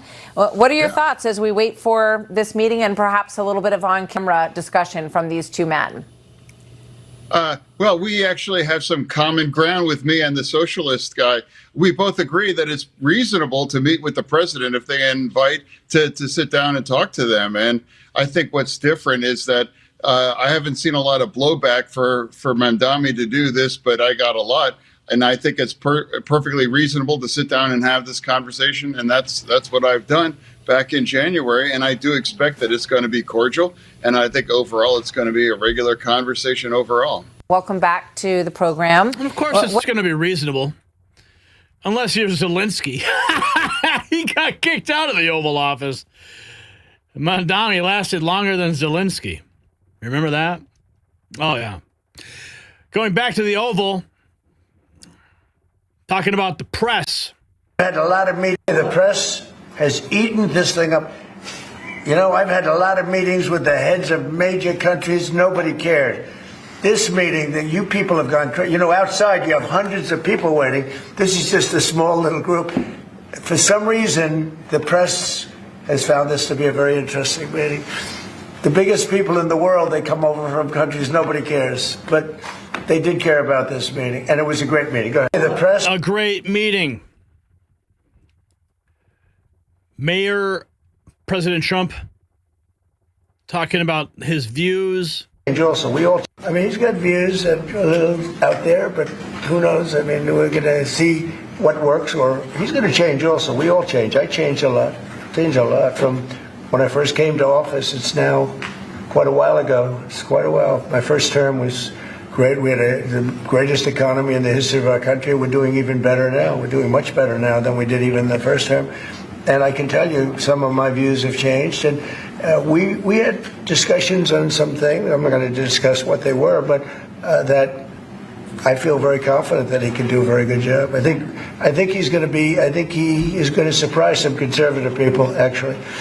And some very liberal people, he won't surprise them because they already like him. I mean, he's got views. We're going to find out real soon how New York is going to pan out. But we already saw what happened with Staten Island. They're ready to bolt. President Trump More in the Oval. Productive meeting. We've just had a great meeting, a really good, very productive meeting. We have one thing in common. We want this city of ours that we love to do very well. And I wanted to congratulate the mayor. He really ran an incredible race against, a lot of smart people, starting with the early primaries against some very tough people, very smart people. And he beat them easily. And I congratulated him. And we talked about some things in very strong common, like housing and getting housing built, and food and prices, and the price of oil is coming way down. Anything I do is going to be good for New York. If I can get prices down, it's good for New York. And we've got them down, way down from last year. We have, as you know, I've been saying to a lot of people, Walmart said that Thanksgiving this year is exactly 25% less than last year. So that's good for New York, good for everybody. But I just want to congratulate. I think you're going to have, hopefully, a really great mayor. The better he does, the happier I am, I will say. There's no difference in party. There's no difference in anything. And we're going to be helping him to make everybody's dream come true, having a strong and very safe New York. And congratulations, Mr. Mayor. Thank you, Mr. President. Thank you. So the most devastating moment came. President Trump said we disagree on some things, but I expect to be helping him, not hurting him. You see, that's not diplomacy. That's dominance. Trump has now positioned himself as the adult in the room, the one who transcends ideology for results.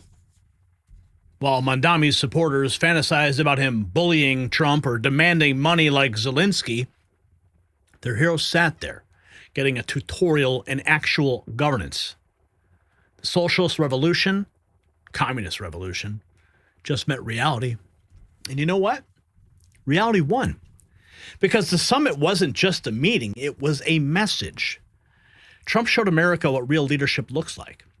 While Democrats play identity politics and promise free everything, Trump talks about safety, energy prices, and actual solutions. He turned Mamdani from a communist hero into a student who forgot his homework. Of course, the left wanted confrontation, and Trump gave them cooperation. They wanted resistance. He gave them results. And now they're terrified because Trump just proved he can work with anyone, even a communist, as long as they're serious about serving the people. So here's my question. Do you think Mamdani will abandon his communist policies after this meeting with Trump? Think his tune will change? Yes or no? Sound off in the comments. And while you are there, grab some Next News gear from our merch shop. It's linked in the description. If you have value from this report, tap subscribe.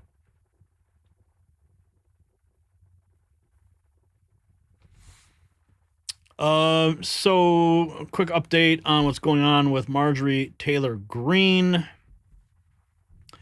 Cliff Notes is she resigned from Congress because Congress is dysfunctional. Her agenda was blocked. And after Trump and the MAGA machine turned against her, she refused to endure a brutal primary battle or sacrifice her family any longer. She says Congress is dysfunctional. Her legislative efforts were blocked. Trump and the MAGA political machine turned against her. She faced a looming Trump-funded primary she didn't want to endure. Years of attacks, threats, and personal sacrifice burned her out. The system is broken beyond repair, and she sees no path to making change from inside Congress. A combination of political betrayal, institutional paralysis, and personal exhaustion. That is what is going on. Marjorie Taylor Greene. Jim says he's an actor. Good riddance to a rhino hack, says Deborah. MTG quit. January will be her last day. January 5th, I think it was. Yeah, January 5th. MTG went off in the ditch. And now she's Senate bound. She cried because she didn't fit in. Well, you guys are pretty hard on her. Wow. Okay.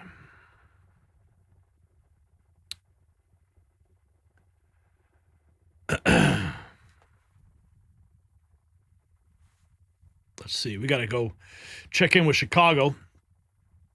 You see, New York is one place.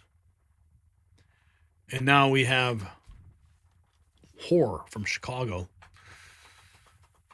We've got to get into this. I think we're at $104.99. Okay.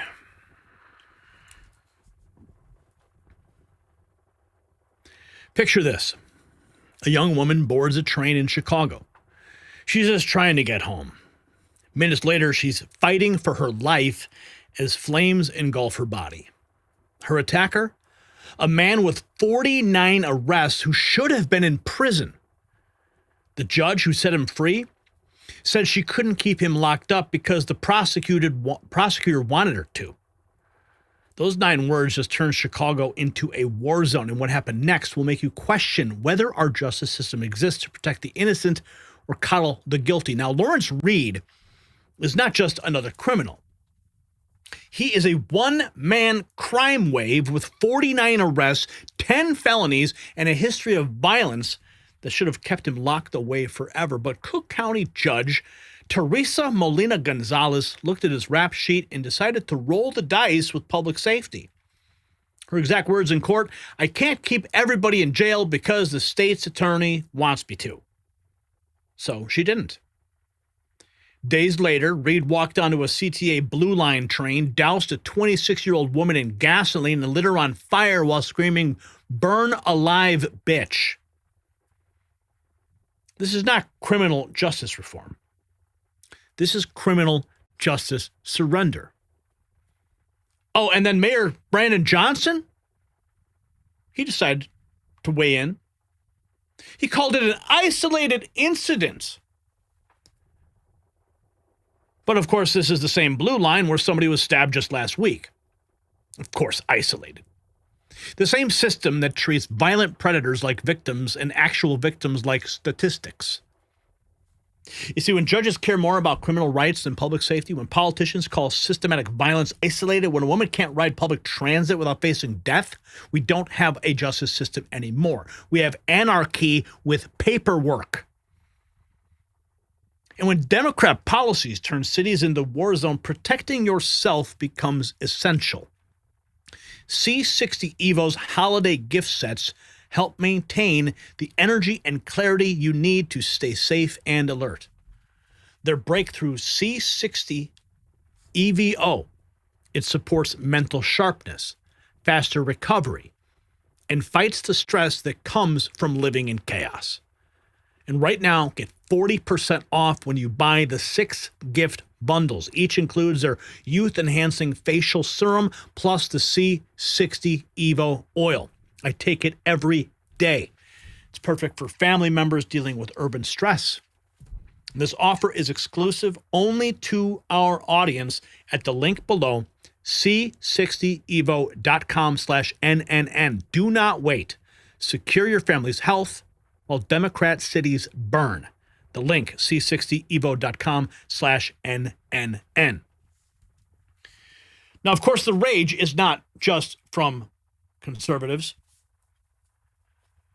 The judge has now been exposed.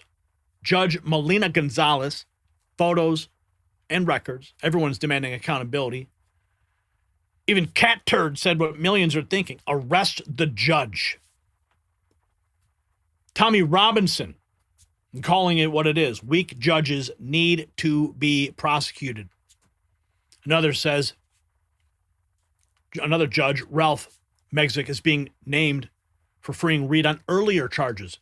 2 judges, multiple chances, 1 predictable horror.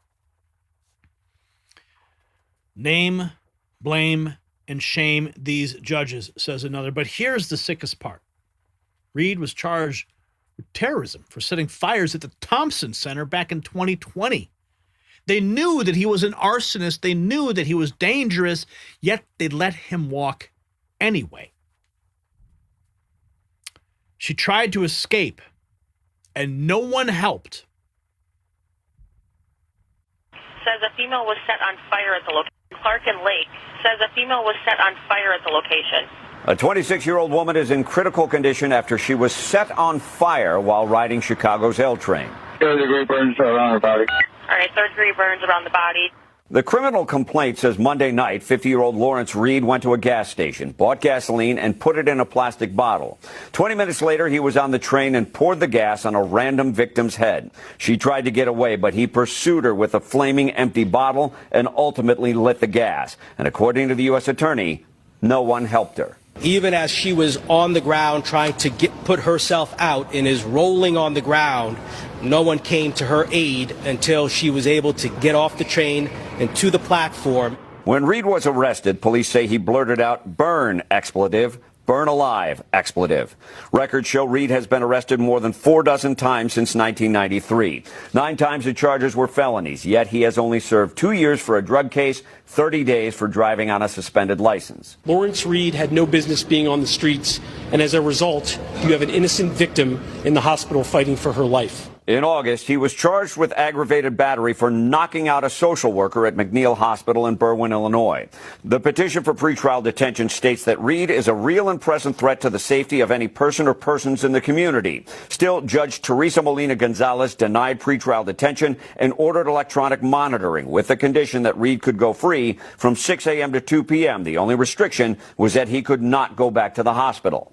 Chicago's mayor insists the attack does not signal a wider trend. As awful and as horrific as this tragedy is, this is as an isolated incident. Because the attack happened on a train, federal prosecutors were able to charge Reed with a terrorist attack on a mass transportation system. He is now in federal custody. If that poor woman dies, the U.S. attorney says the death penalty is a possibility. Clark and Lake. 4 hours ago. An update. Chicago is burning because Judge Teresa Molina Gonzalez ignored several warnings and let a man with 50 arrests walk free. Prosecutors literally told her he was violent and would strike again, and she waved it off. Said, "I can't keep everybody in jail because the state's attorney wants me to." Days later, he boarded a train and burned her alive. This is what happens when soft-on-crime judges play politics instead of protecting people. This wasn't an accident.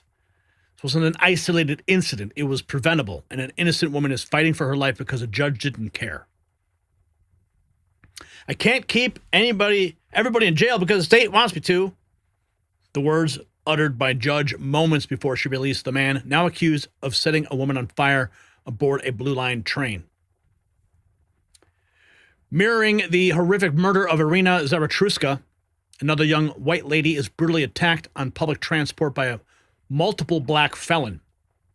This young woman set on fire by this demon on a train in Chicago, and weak judges need to be prosecuted too. Keep Reed in custody.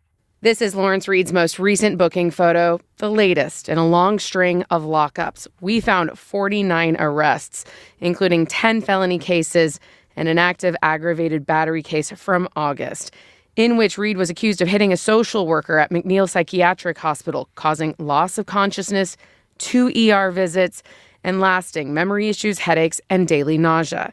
The Cook County State's attorney asked a judge to keep Reed in custody until his trial for the August battery, but one judge put him on electronic monitoring before a different judge modified the monitoring hours. This is Lawrence Reed's most recent booking. They adjusted the monitoring hours. Disgusting. Cat turd, arrest the judge. We're sick of this BS. He was arrested 49 times. Look at all those mugshots.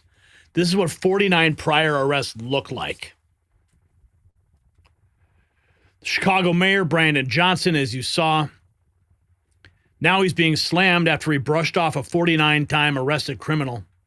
Isolated incident. As this tragedy is, I can say is that as awful and as horrific as this tragedy is, this is as an isolated incident.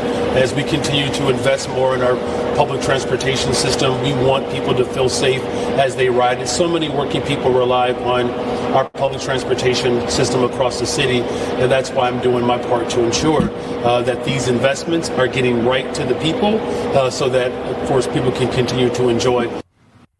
What I can say is that as awful and as horrific as this tragedy is, this is as an isolated incident. An isolated incident? Okay, yeah, just brush it off. Oh, sure. 48 hours ago, career criminal charged with terrorism after dousing a woman in gasoline. Lawrence Reed is the same person who was charged with setting fire outside the Thompson Center back in 2020. Gasoline on her. This young woman was on her phone, going through her phone, minding her business, when Mr. Reed approached her and began throwing gasoline on her. Perhaps people were afraid to get involved, but what we could say is, even as she was on the ground trying to put herself out and is rolling on the ground, desperately trying to put out the fire, no one came to her aid until she was able to get off the train and to the platform. And when she fired, another violent CTA nightmare. Midwest millennial. This time, 26-year-old woman set on fire. This comes a week after a Blue Line rider was stabbed, including her face. The 26-year-old woman's condition has not changed since last night. She is still in critical condition here at Stroger Hospital with burns on more than half of her body, including her face. Just seen her lying on the ground, and she was kind of hyperventilating, in a lot of pain. She was really, you could tell she was really in bad shape. Well, we know that this woman was saved by a number of Good Samaritans on the train with her. The police believe that the substance that was used as the accelerant was gasoline. The Blue Line train was nearing the Clark and Lake Station around 9:45 last night when the woman was set on fire. Chicago police say it started with an argument between the 26-year-old and a man appearing to be in his mid-40s. It's still unclear what that argument was about.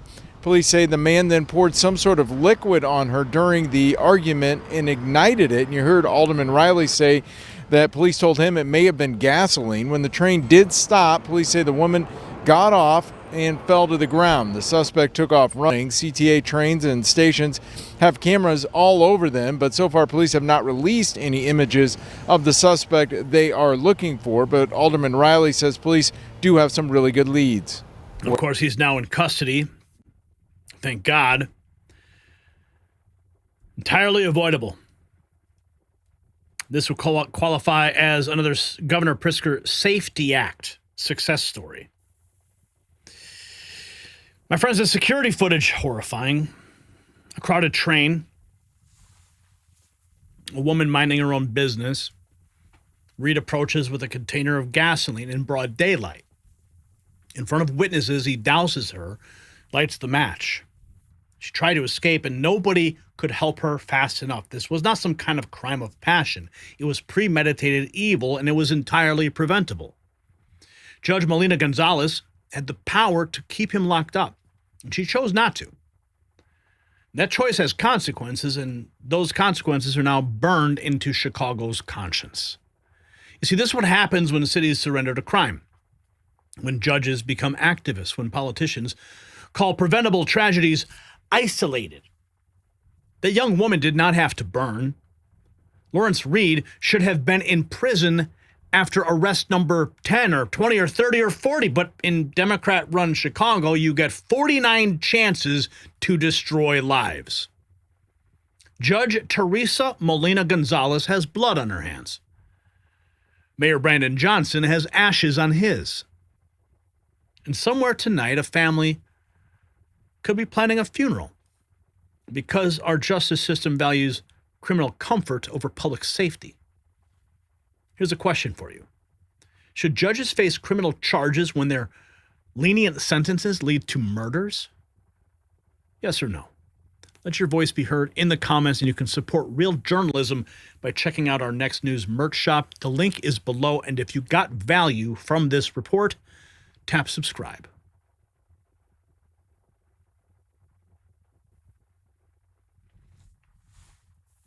Oh, my goodness. Unreal.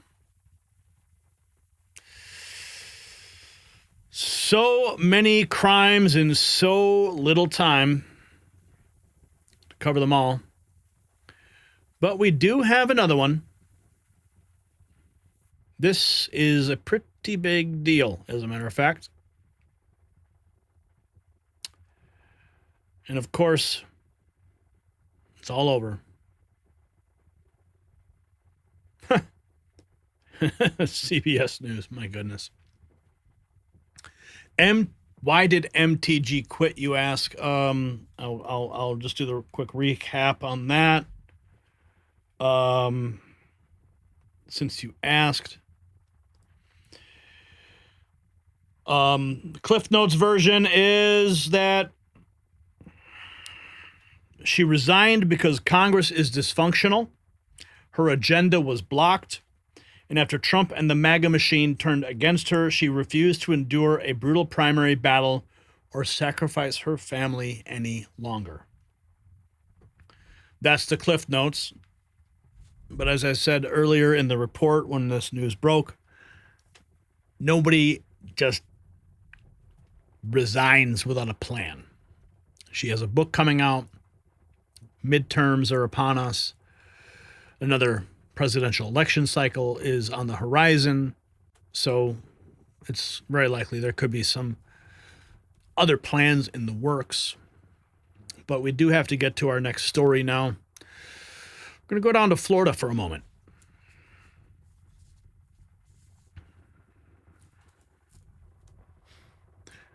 $5 million.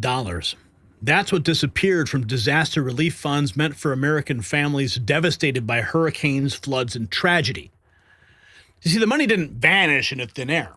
It allegedly went into the pockets of a sitting member of Congress who thought that COVID relief was her personal ATM. And guess what? Now she's facing 53 years in a federal prison, and her only defense is playing the race card. But the evidence is so overwhelming, even Democrats are running for cover. I'm talking about Representative Sheila Sherfilis McCormick. Wasn't just any Democrat. She was a rising star, a historic figure, someone the media praised as the future of the party. But federal prosecutors say she and her brother used their family health care company to steal $5 million in FEMA COVID funds. Now, this was not a paperwork error or a accounting mistake. This was allegedly systematic theft, fake invoices, phantom employees, money laundered through multiple accounts, and portions routed straight into her campaign coffers.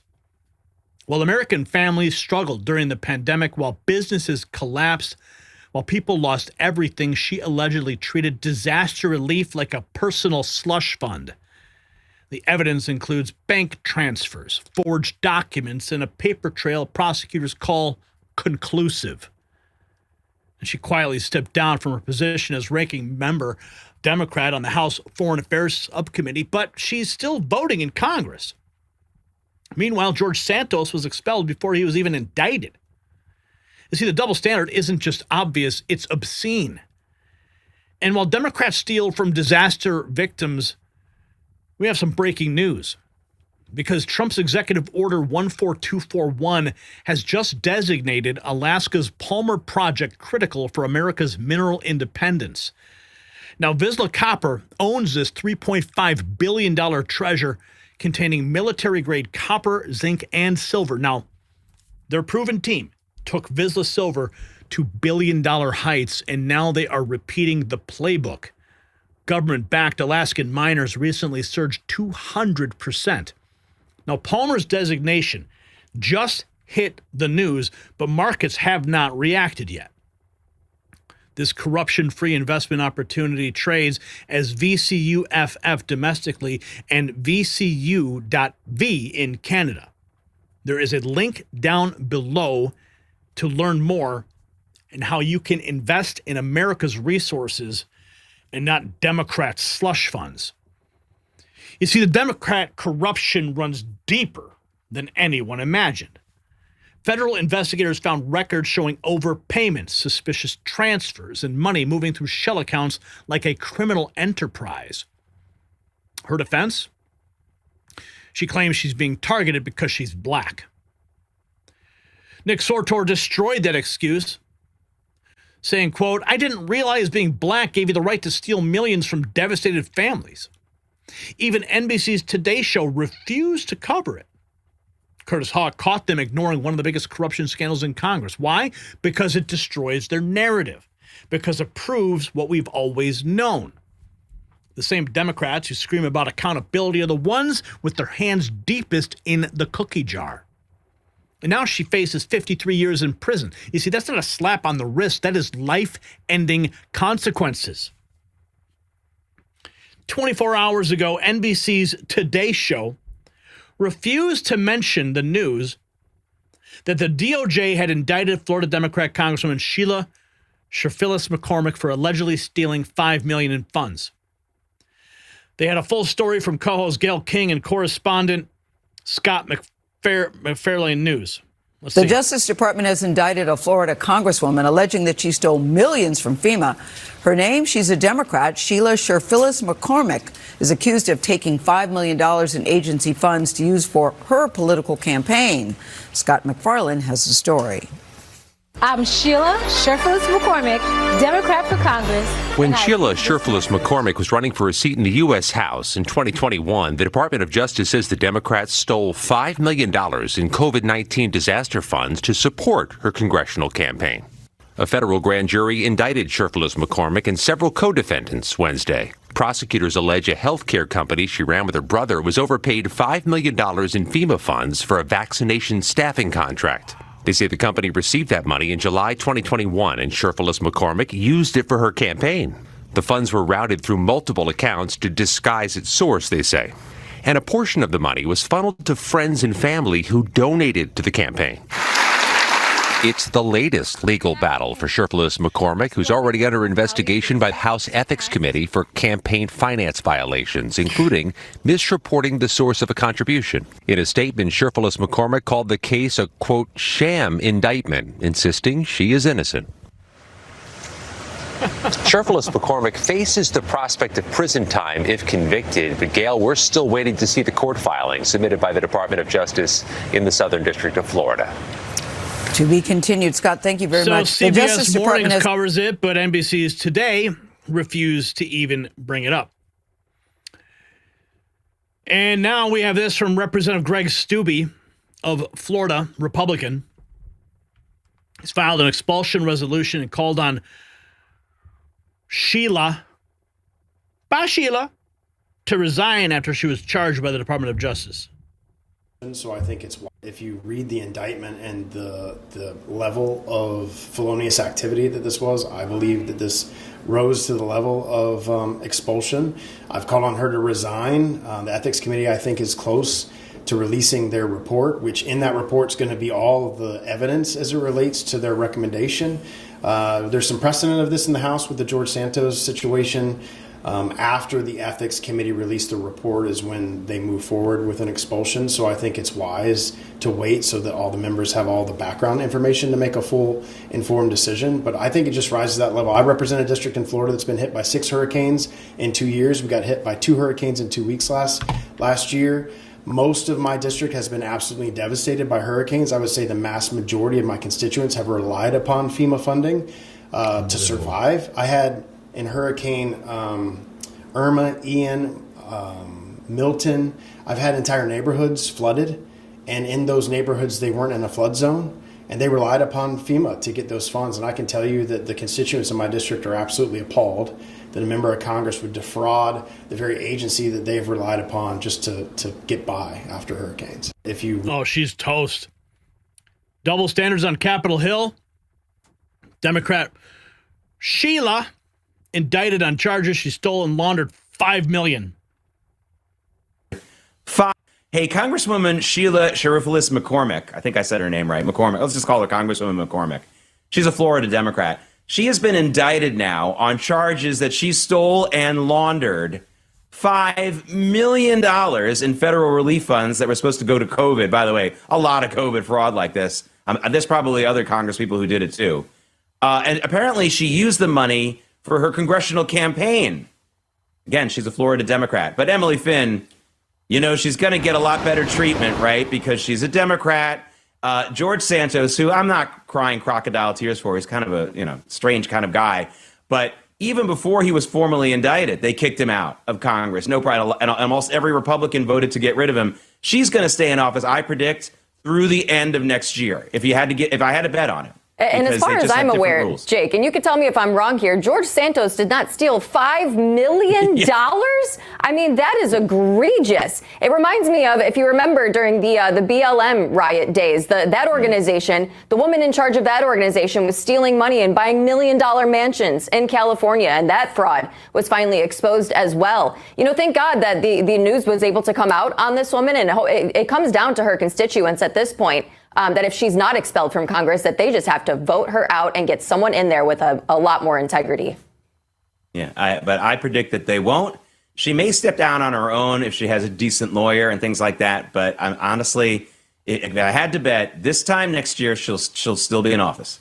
She'll be talking about like, well, I did my term and now I'm leaving. I mean, I think that's what's going to happen. Whether Honestly, she runs, I don't how think does she's she going to run spin again. this one? How does she spin this? The saying, yeah, this $5 million was for what? It'll be kind of interesting to see her PR campaign that she's going to have to go on to answer, you know, how this happened. Oh, yeah. There's going to be a big PR campaign from her because it's just racism, right? Oh, boy. Campaign finance investigation. She has stepped down from her role. Charged with staggering theft of $5 million in funds, disaster relief, self-enrichment. Indicted. She says she was indicted because she's black. Hi. Thoughts on the indictment, please?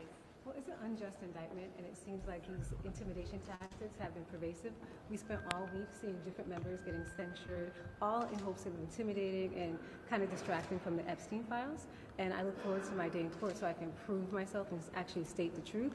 But if this is what Congress is becoming, where they're always trying to intimidate you, scare tactics, especially attacking minorities, black and brown people, then we're going to have to keep fighting for the district. And everybody has been giving me so much support, and we're going to keep fighting until the district gets what it needs, which is fair prices, housing, and fair representation of Congress. Did so thank you so improperly much. What's your response to the calls from some of your colleagues to step down or resign? They didn't elect me. It was my district. And so we'll keep fighting for the people and keep working like we're doing now until they get what they need. So we're here for the people. So the only people who elected me should make that decision. Thank you so much. Thank you. Of course, she's being targeted, right? It's all because of that's what they do. They just target black and brown people. Between her and her brother about the overpayment of FEMA funds, as well as records of money transfers through multiple accounts, how will her legal team refute these seemingly conclusive pieces of evidence while she insists on her innocence and claims racial discrimination? Yeah, how is she going to pull that together? Using disaster relief funds for self-enrichment is a particularly selfish, cynical crime. No one's above the law, least of all the powerful people who rob taxpayers for personal gain. We will follow the facts of this case and deliver justice. That's a quote from Fox News. Democrat Congresswoman charged with stealing staggering $5 million at Pam Bondi. No one talking about the Clintons who kept about 10% of Haiti relief funds. Here's more. This is a local hit. Representative McCormick facing charges and responding to them today after being accused of stealing millions in federal disaster money. We have new reaction out of Washington to those charges and word she is already stepping down from a committee leadership position. We have team coverage here at noon on this indictment. We're going to start things off with Local 10 Syra Anwar. She's live in Miramar with the brand new statement that's coming out from the Congresswoman herself. Christy, we're outside of the FBI office here in Miramar. Representative Sheila Sherfilis McCormick officially charged now by the Department of Justice, who says she used her family's health care company to steal $5 million in federal funds. Here's a live look outside of her office in D.C. right now. She's a U.S. congressional representative representing an area of Fort Lauderdale, Lauderhill, parts of West Palm Beach. She was elected a couple years ago. She won that election just by 5 votes. It was a special election held after the death of Representative Alcee Hastings. Again, she is now officially charged for this crime. A federal grand jury indicting Congresswoman Sheila Sherfilis McCormick and a number of her associates, accusing them of stealing millions of federal disaster funds, laundering that money, and using part of it to support her 2021 congressional campaign. The money we invested was to make sure that we can touch the people in the community, but the money didn't determine this election because most people who put a lot of money in their community, in their campaigns, they don't win. Federal prosecutors say Sherfilis McCormick and her brother Edwin Sherfilis ran a FEMA-funded COVID-19 vaccination staffing contract through their family health care company. Prosecutors say in July of 2021, the company got a $5 million overpayment. Prosecutors say the group diverted that money and tried to hide it through multiple accounts. The indictment says a big portion of those funds was used for campaign contributions and personal expenses. Prosecutors allege the South Florida Democrat and Nadege LeBlanc arranged more donations through straw donors, funneling money to friends and relatives who then donated to the campaign as if they were using their own money. Investigators say the Congresswoman, with the help of her tax preparer David Spencer, filed a false federal tax return, allegedly disguising political spending and personal costs as business deductions. Representative Sherfilis McCormick putting out this statement this morning saying, quote, "This is an unjust, baseless, sham indictment and I am innocent. The timing alone is curious and clearly meant to distract from far more pressing national issues. From day one, I have fully cooperated with every lawful request and I will continue to do so until this matter is resolved. I am deeply grateful for the support of my district and I remain confident that the truth will prevail. I look forward to my day in court. Until then, I will continue fighting for my constituents." So the smoking gun is the paper trail. The prosecutors have everything. Bank records, forged documents, testimony from witness who saw the scheme unfold. See, this wasn't impulse or opportunity. This was planned, executed, and covered up until federal investigators connected the dots. $5 million meant for hurricane victims, for families who lost homes, for Americans in their darkest hour, allegedly stolen by someone who swore an oath to serve them. The greed is staggering and the betrayal is complete. You see, this is the real Democrat Party. They lecture us about compassion while stealing from disaster victims. They preach about justice while protecting their own criminals. They scream about George Santos while ignoring the $5 million elephant in their own caucus. Sheila Sherfilis McCormick, or however you say her name, thought her position made her untouchable. Well, she thought wrong. Federal prosecutors don't care about your race card when you're holding stolen millions. The American people deserve better than representatives who treat relief funds like personal piggy banks. So a question. We can talk about this.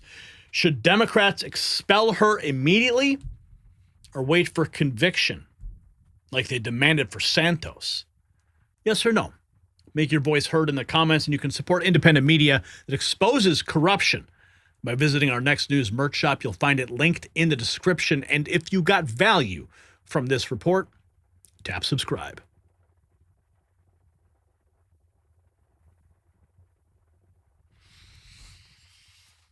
They'll give her a number and take away her name. When Trump leaves, we are the champions. We, the champions, will be... Oh, I missed it. Book them, Dano. Yeah, good luck. Arrest her. They will support her. They'll give her a number, take away her name. Wow. Folks, you guys got us over the top today, $104.99. I thank you for that. It's Friday night. The weekend's just beginning, and there you have it. 5 stories, 1 theme. The complete collapse of Democrat authority and the rise of accountability. We started with 6 Democrats who thought they could tell our military to mutiny without consequences. They filmed themselves encouraging troops to disobey orders, thinking that their positions made them untouchable. Wrong. President Trump called it sedition. With Judge Jeanine Pirro potentially prosecuting, these politicians are about to learn that undermining the chain of command is not free speech. It's a federal crime. And then we expose the deep state's desperate attempt to save James Comey. They threw everything at Lindsey Halligan. Judicial attacks, media lies, coordinated smear campaigns, a Biden judge calling her a puppet in open court. The media declaring her incompetent. And then the grand jury transcript proved they were all lying. The indictment stands. Comey faces trial and the deep state's protection racket is crumbling. And then we witnessed President Trump's masterclass in political dominance. When communist Mayor-elect Zoran Mandami walked into the Oval Office expecting a fight, he got a lesson in leadership instead. While Mandami fumbled to explain how he'd pay for free buses, Trump was already discussing real solutions: public safety, energy costs, actual governance. The communist revolution just met reality, and of course, reality won. Then in Chicago, we saw the deadly consequences of Democrat justice. Lawrence Reed, 49 arrests, 10 felonies, was freed by Judge Teresa Molina Gonzalez, who said she couldn't keep criminals locked up just because prosecutors asked.